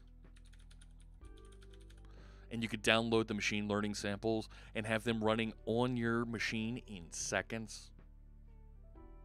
What do you think, team? Give me some feedback here in the chat room. I'm trusting you for feedback. Does this make sense? Is this, if this is something that's available to you, is this more discoverable? I'll go you one further while you're thinking about that. I want to hear from you in the chat room, because I am going to take your feedback on this. I value your opinion about this type of feature. When I close solution here, there's an empty screen. Literally, I have a blank canvas here, and how do I get started? Wouldn't it be cool if there was some sort of wallpaper or something behind here that told you a little bit about here's what you can do in Visual Studio? You get a little bit of that when you say File New Project. Right? If I say File New and I choose .NET Core, I don't think I get it with Console App. I think it pops me right into the code. But if I say File New Project and I go to an ASP.NET Core application,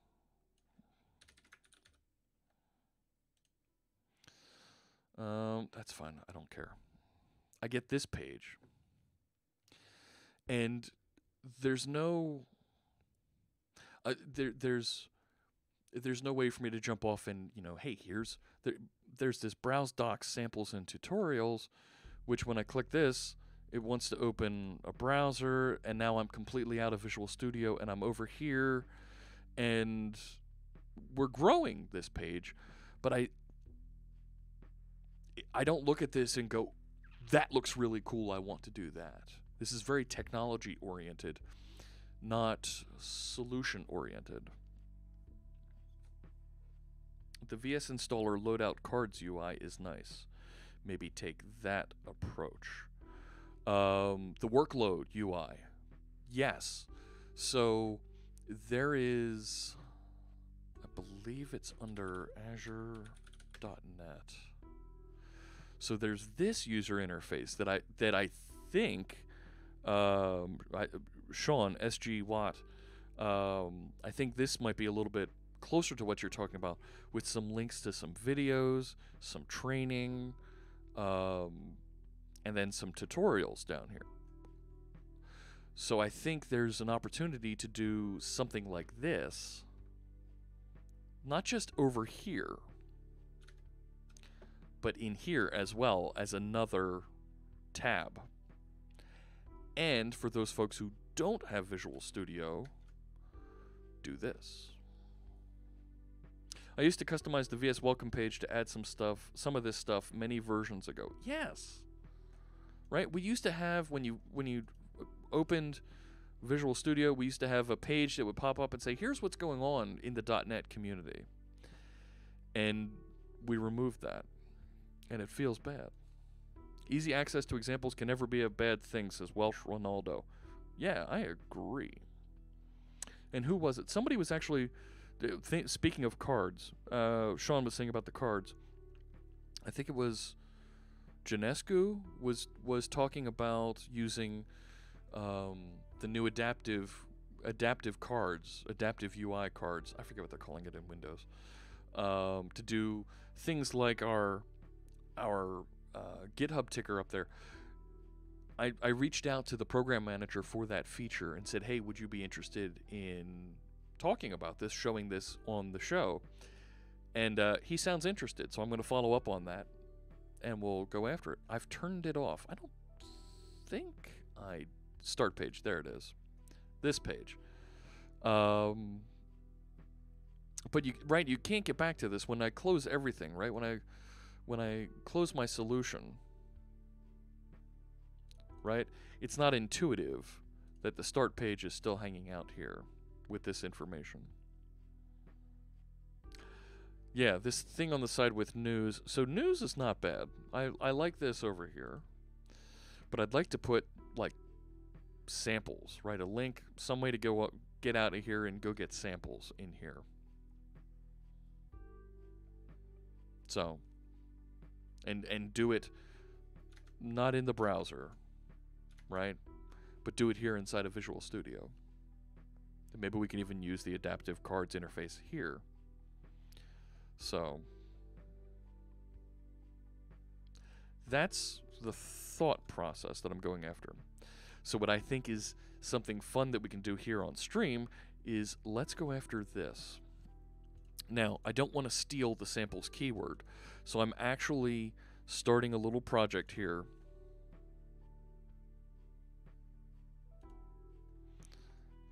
And I'm calling it .NET Philly. Why Philly? Because I needed a code name, and I'm from Philly, so damn it, that's what I'm going to do.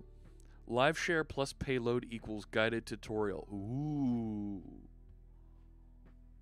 Ooh. I like it. Yes. Yes.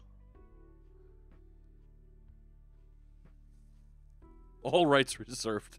All right. I need my Solution Explorer over on this side. That's better. So I started a little web page that is just going to return a sample object as a block of JSON. So I've got, here's the URL to go get the zip file that contains it, a command to actually grab that sample, right? The name that goes with it, some sort of a description if we want to put a description on the page, and then a framework version to go along with it. So this way, just like when we .NET new, I want to be able to say .NET samples and get help information about one of these, and tell me a little bit more about it. What exactly is it doing? And then be able to say, yes, I want that one. Download the zip file, extract it, and put it down on disk where I need it. And I think it's okay that we require an internet connection for this tool, right? Because it's clearly you're going out and fetching a sample from somewhere across the internet.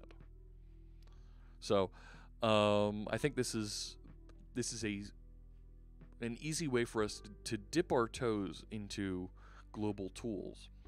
Now, we've been using, I should talk about global tools real quick. If you just run .NET help, right in .NET, of course, on the command line, this is the .NET SDK. It helps drive all of our .NET Core capabilities, particularly if you don't have Visual Studio. But I've got these commands that come by default with the tool, right? And they're nice. You know, these are verbs that you can use. And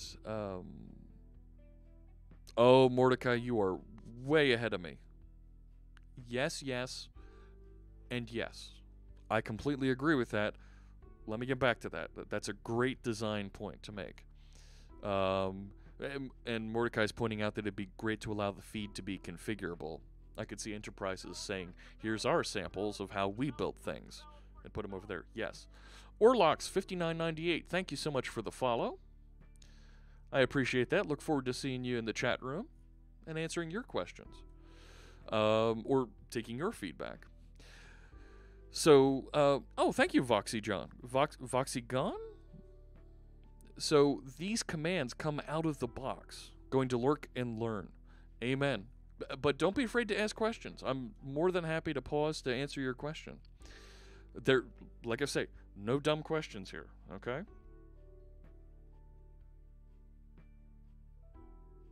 Yeah, okay. So you can add new features, right? So these additional tools, these are tools that are installed globally, right? If you're familiar with using NPM, right, the node package manager, there's a way that you can do, right, npm install -g, and it will install a JavaScript tool globally so that you can use it everywhere, like gulp or grunt. They're just available as a command line tool at that point when you use this install -g feature. Now that's nice, but we'd like to do that also with our .NET tools. We'd like to be able to use things like watch wherever we are without having them connected directly up to a project. So this concept of global tools was introduced with the .NET 2.1 SDK. So what you can do is, sorry about that, you can, oh, thank you for the hosting, Fierce Kittens. I'm not sure why the auto host isn't popping up there. It should on my alerts.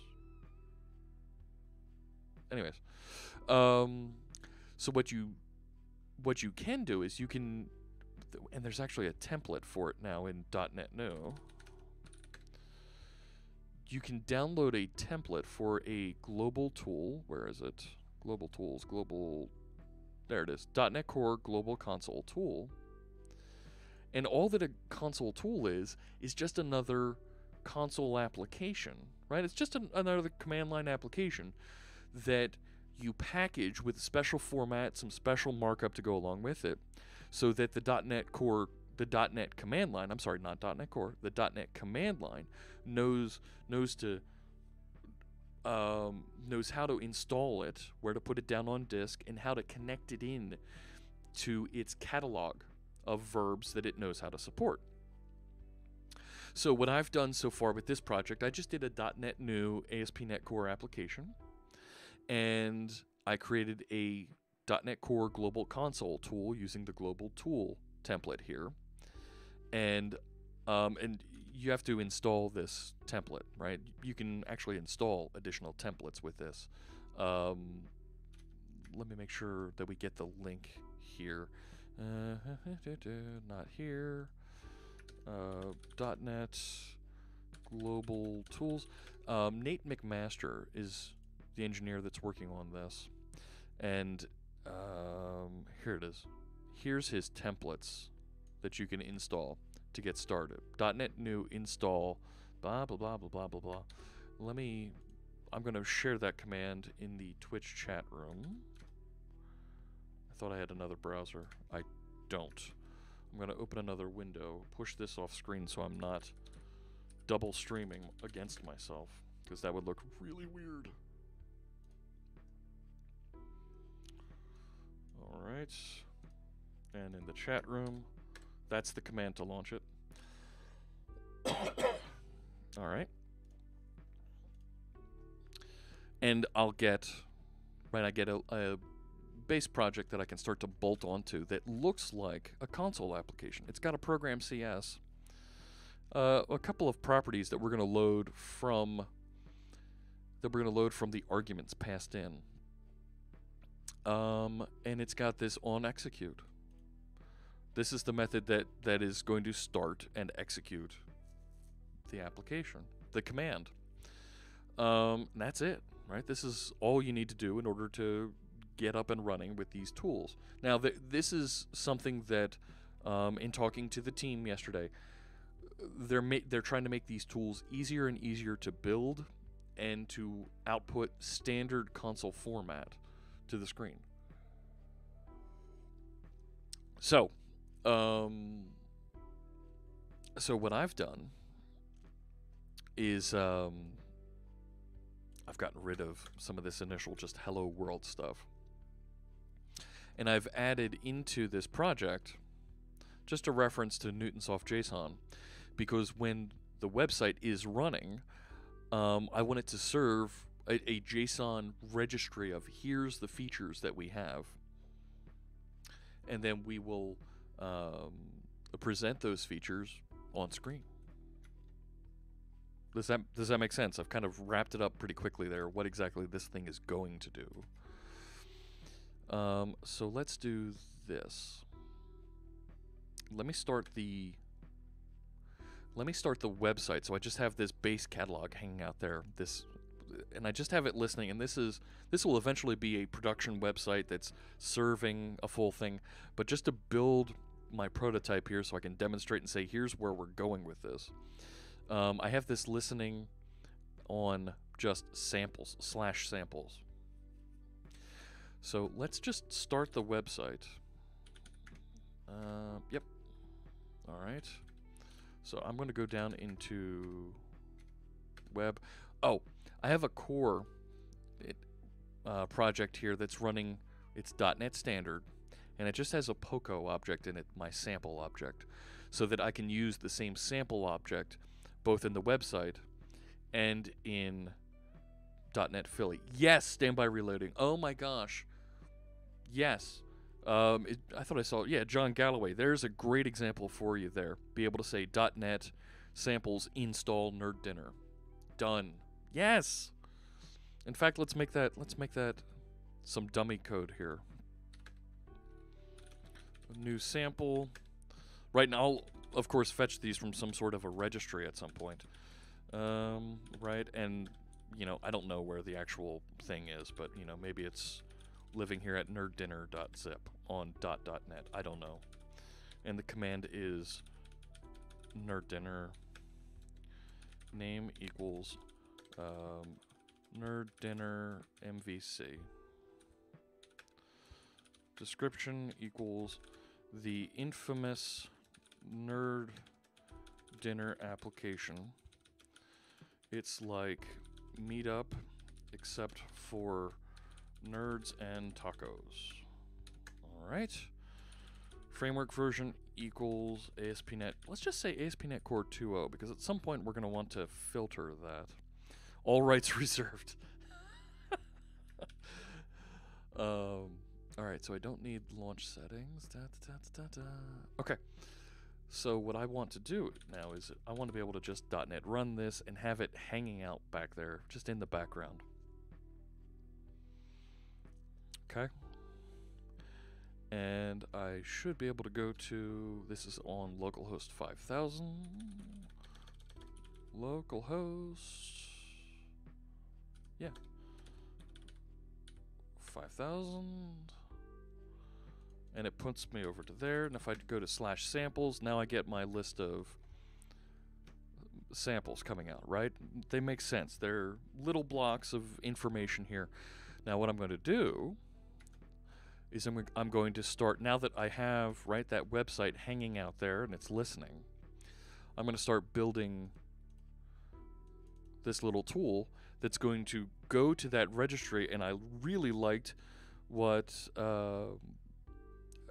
what Mordecai was saying about let's allow you to configure this at some point in the future.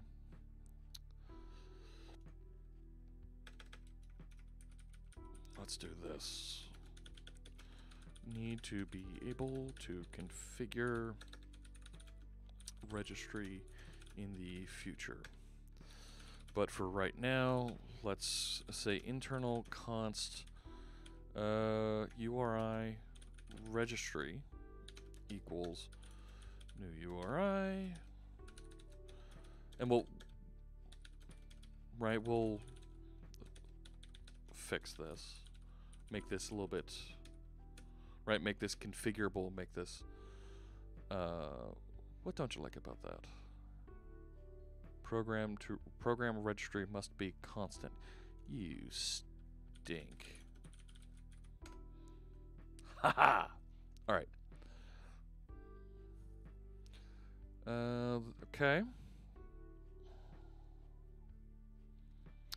So, if there is no name submitted, right, so here's the main, right, command line execute, which, whatever. Is that J Code? Thank you for the follow. Appreciate that, and I look forward to seeing you in the chat room. And, Steve, you haven't been too busy today.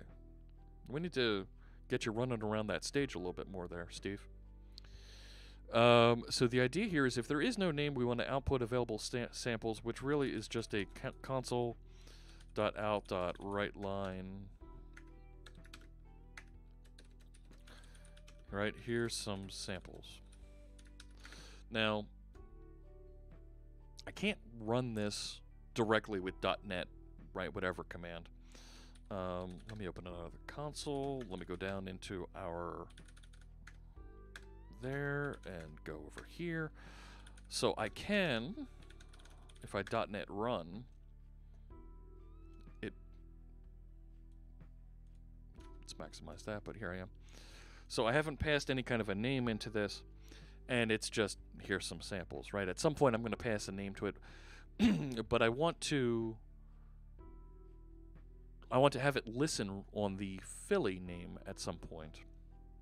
And that's what this .NET tool settings does.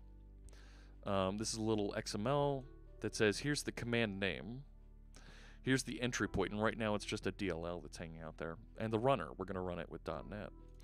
There's a couple other settings in the project file. Yeah, that's fine. Go away. This one here, pack as tool.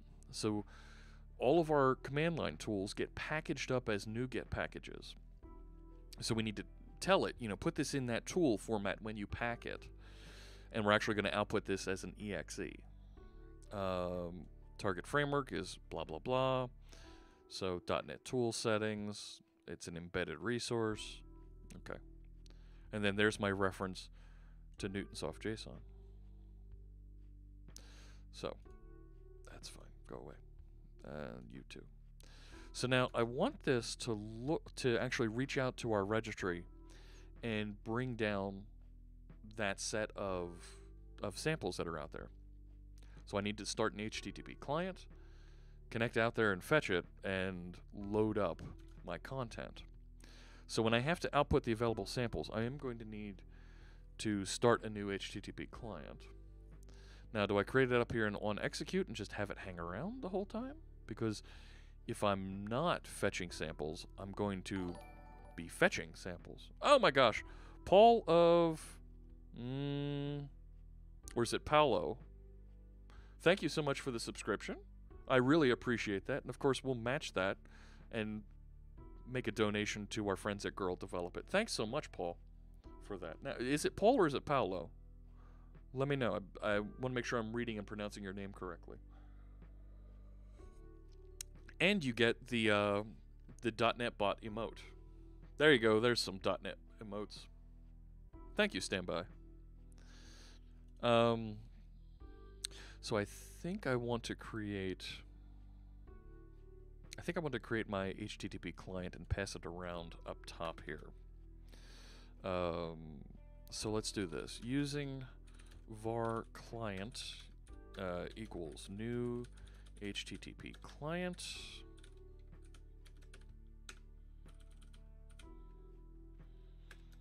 Do something like this. And I'm going to need to control dot. Yep, using statement. Go away. And I want to pass that client around at this point. Which means I need to... Nope. Okay. So now I can fetch those clients here. Those, those samples here. And I know the name of my registry from up top here. So let's go get them. Client dot, I don't want a base address, I just want to get, I think I want to get the full string. Yeah, it's Paolo. All right, no problem, Paolo. Thanks so much. And they're, all right, there's using the emote. All right, so I'm going to fetch from registry dot to string. Where are you from, Paolo? Are you dialing in from the States? Are you joining from? I know we have a couple of Brazilian friends tuning in, or Mexico, somewhere in Latin America, South America, or even Spain. Gosh, Portugal. Oh my gosh, terrific! It must be about dinner time. You know, thank you for joining me. That's great.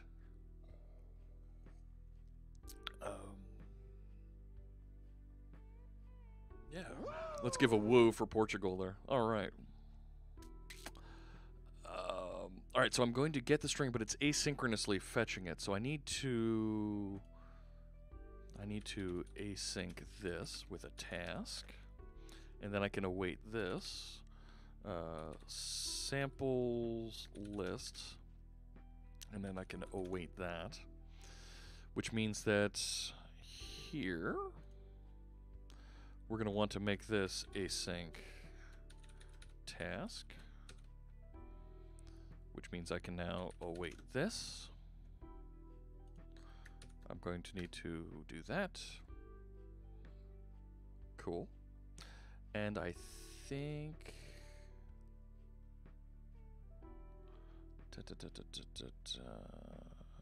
we're okay. Yeah. I need a map of pins of your watchers, lurkers. That'd be cool. End of the afternoon. Okay. Well, thanks so much for tuning in live today, Paolo. That's awesome. Oh, and is that... help me pronounce that. Zhao? Zhao? I'm probably butchering it. I'm so sorry. But, a map of pins would be a really neat idea. I worry about GDPR, because we always worry about GDPR. But that would be kind of cool. Oh my gosh, more Portuguese. That's terrific. João. Okay, cool. I got it right. I am terrible with Portuguese. Terrible. Or John, it's okay. No, whichever you prefer. All right. So I'm fetching it. Now I want to use a JSON.net, right? JSON.net, and I want to parse a string, right? And there's a thing there. All right. So jobject.parse. And you can actually cast it into a, I thought there was a way to get it into a strongly typed. Right?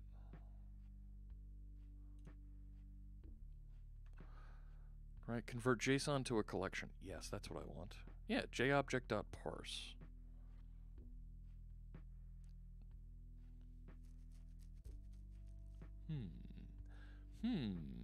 All right, let's try some of that. So now I should be able to say samples equals, if I say jobject.parse, let's control dot on this and get my Newtonsoft reference. Can I do... What do I have here? Loads a JObject from a string. Okay, if I do that with samples list, so now I have a, I'm doing this, allocation. Oh my gosh, Shinmei, thanks so much for the subscription. I really appreciate that. And we'll match that and make a donation to our friends at Girl Develop It. A tier 1. So you actually get an additional emote, not just the .NET Bot emote, but you get your a blue cap, just like one of the ones that I wear a lot here on stream. You'll see me with one of those floating around. So I need to figure out some additional benefits here for other subscription levels at some point. Buoyant Air. Hello? Missed emoji. Did you start that series on C#? I did a whole workshop on C#. It's available now on YouTube. If you go to my YouTube channel, let's...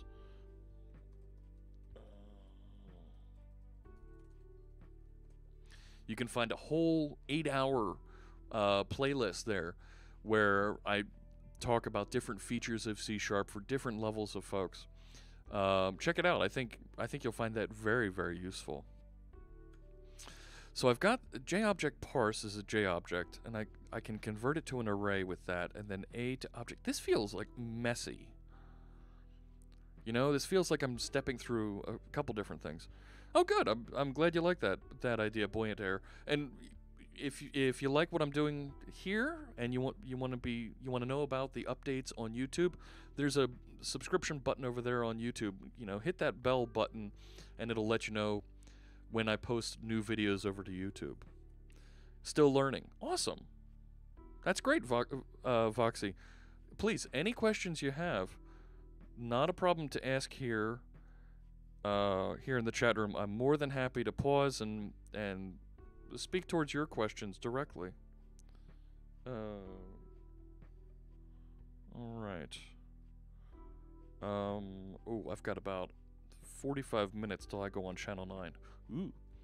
Hey, there's Chef Brent. How you doing, Brent? This feels like I'm allocating over and over and over again, and it feels... yeah, parsing a JSON array, I think that's what I'd rather do. Right? If I do JArray, right? If I do And read from will read from a JSON reader. I don't want to do that. I've already got the string. Oh, wait. Nope. If I do a parse, it puts it into a J array. Yeah, let's parse that into samples list. And then I should be able, at that point, to float around. Just use deserialize object. Oh, is that what I'm thinking? What's deserialize object hanging off of?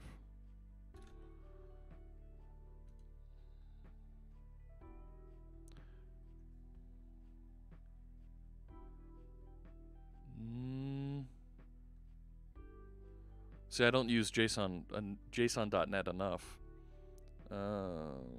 It's part of JSON convert. Come here, you.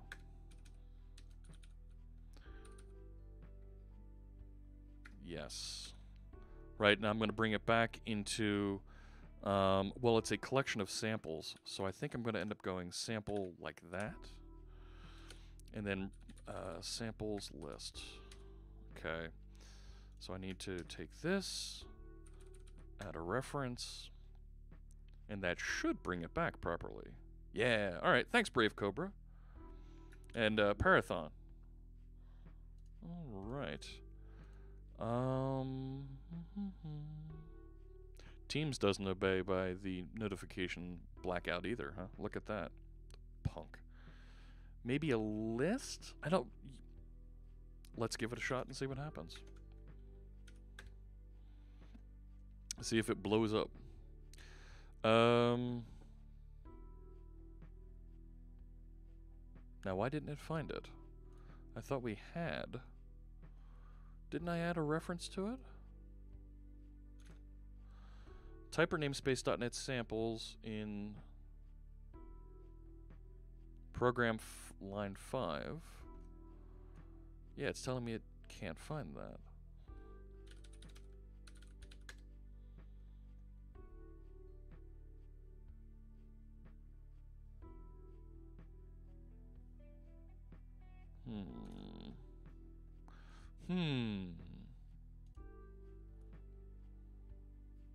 Now that worked, building from Visual Studio, right? Oh no, it's still building. Rebuild succeeded.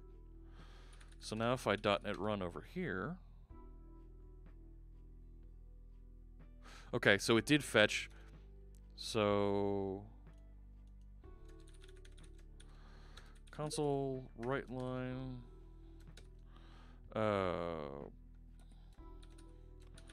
Total samples found. Samples array dot.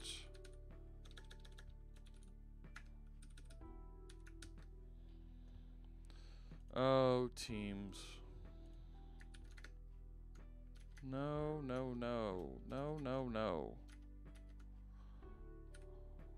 .NET run. There we go. So it's got them. So now I can start to output and write information about the samples to the screen. So this is where I'm going. This is what I'm going to be building. I like the feedback from the group here that getting those samples and being able to work with them from the command line is going to be a heck of a lot easier to work with. What would be the difference of a list and an array? Oh, that's a good question, Foxy. Right, so an array is immutable, right? We can't change it. If I change that to a list, right? So a list is a collection that we can add and change contents to. Let me go back to length, and I think that's no. Yeah. So if and there's actually a count method on there that I can use as well. That's a link feature that'll just work with array as well. So if I try that,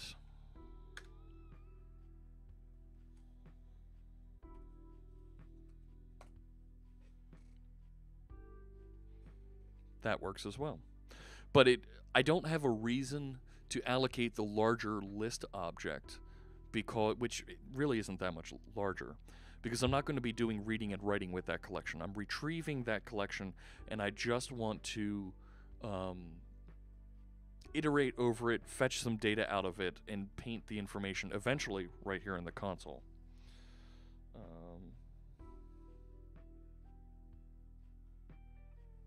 What was that going on over here?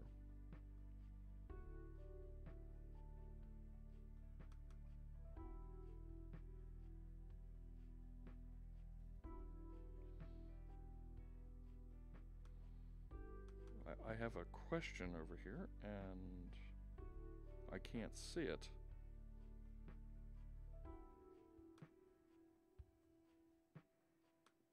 I'll have to figure that out later. It depends on your use case. Apparently JS Convert covers both. Yeah. But for what I'm trying to do, the array I think is a little bit easier to manage, and I don't want to accidentally change anything in it. So I'll use that. And I could still, count is a link extension method that knows how to iterate over and tell you the number of items that are in a collection.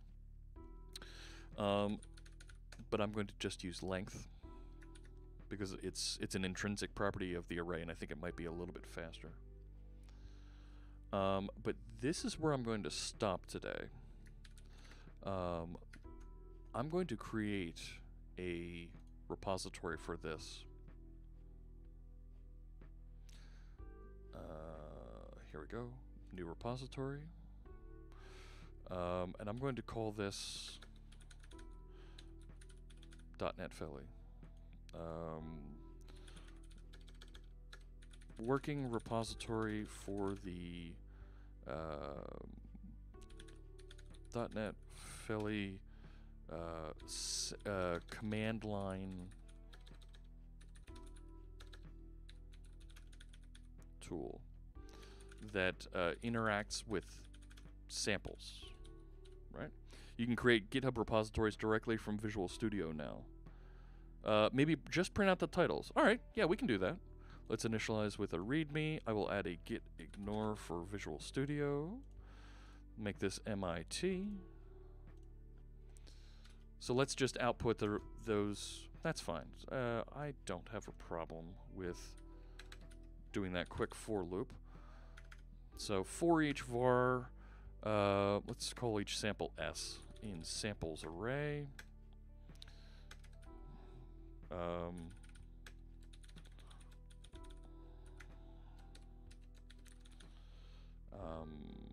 Sample name and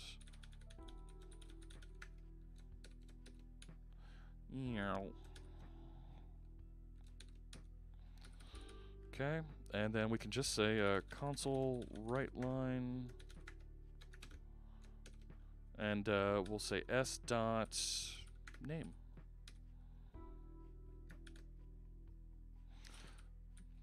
Put a extra line at the end.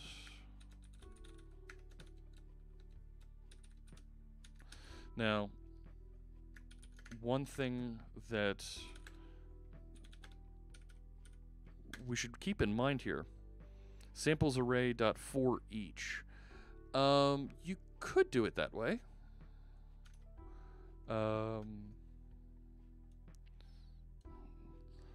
The available samples from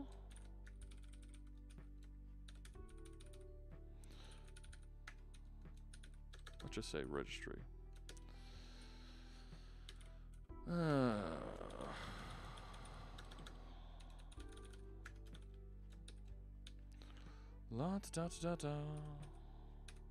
right.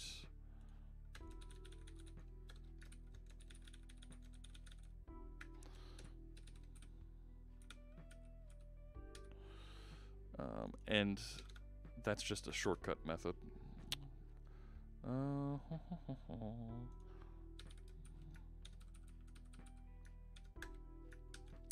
The for each, now for each will only run over a list, but I like to look at that for each extension method that standby reloading is referencing, it's syntactic sugar for the same thing here. But I like to look at that as more something where I'm transforming the items in there. But it effectively does the same thing, right? The available samples from, and then here's the name. I should get rid of the colon at the end of there. That could be confusing.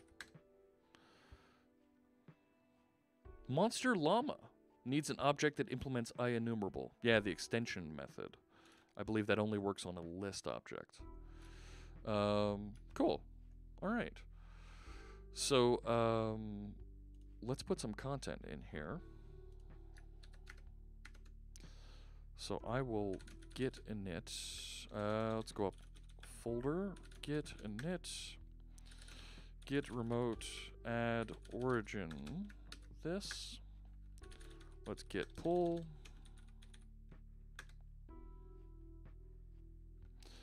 Yep. Git branch. Set upstream 2 equals origin master. Fair.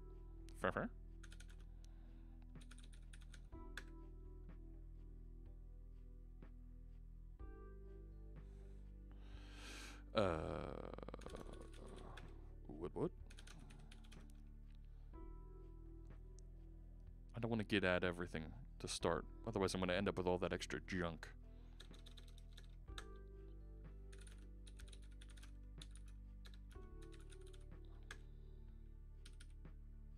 There we go. It does.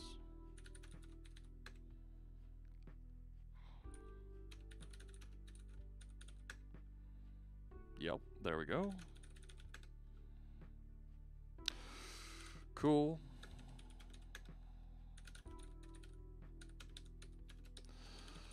First commit. Fantastic. And git push. Yes.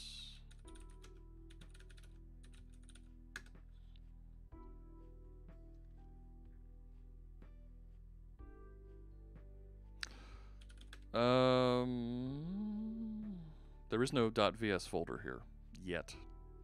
And I already got the git ignore because I pulled it in. I pulled first before I committed. So it's not there. Cool. Right? The git ignore, because I told it to create the default, has a .vs in here somewhere.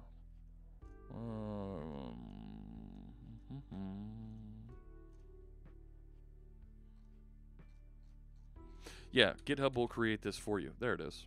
.vs. So this is something that I'm going to be working on during normal business hours as part of what I'm building here. Let's compliment. Oh, thank you. I'm guessing that's a bot or something. Thank you for the compliment. But I need to wrap up here. I have a thing on Channel 9 that I'm doing in just a little bit. So this needs to be all we're doing today. But I welcome you to take a look and follow along on this repository as I continue working on this. Building 25. No, Monster Llama. I'm not on campus. I'm in Philadelphia. So, thanks, Brent. But I'm going to continue working on this offline. I hope you join me tomorrow. Tomorrow we won't be working on this. Maybe we'll take a look at that again on Saturday. Tomorrow's Friday. You know what Friday means? F# Friday. We're going to be working on F# tutorials again tomorrow. I hope you join me for that. If not, if you can't join me, Saturday we'll probably come back, be working a little bit more on the samples here. That's right, Shimei. We're going to be working on F# Friday. Friday. So, yeah, that's all the time that I have today. Of course, I will archive off what we have here, push it over to YouTube, so if you missed any of this, you can catch up on that video. And we'll see you tomorrow. All right? Thanks so much, everybody, for joining. We'll see you then. Take care.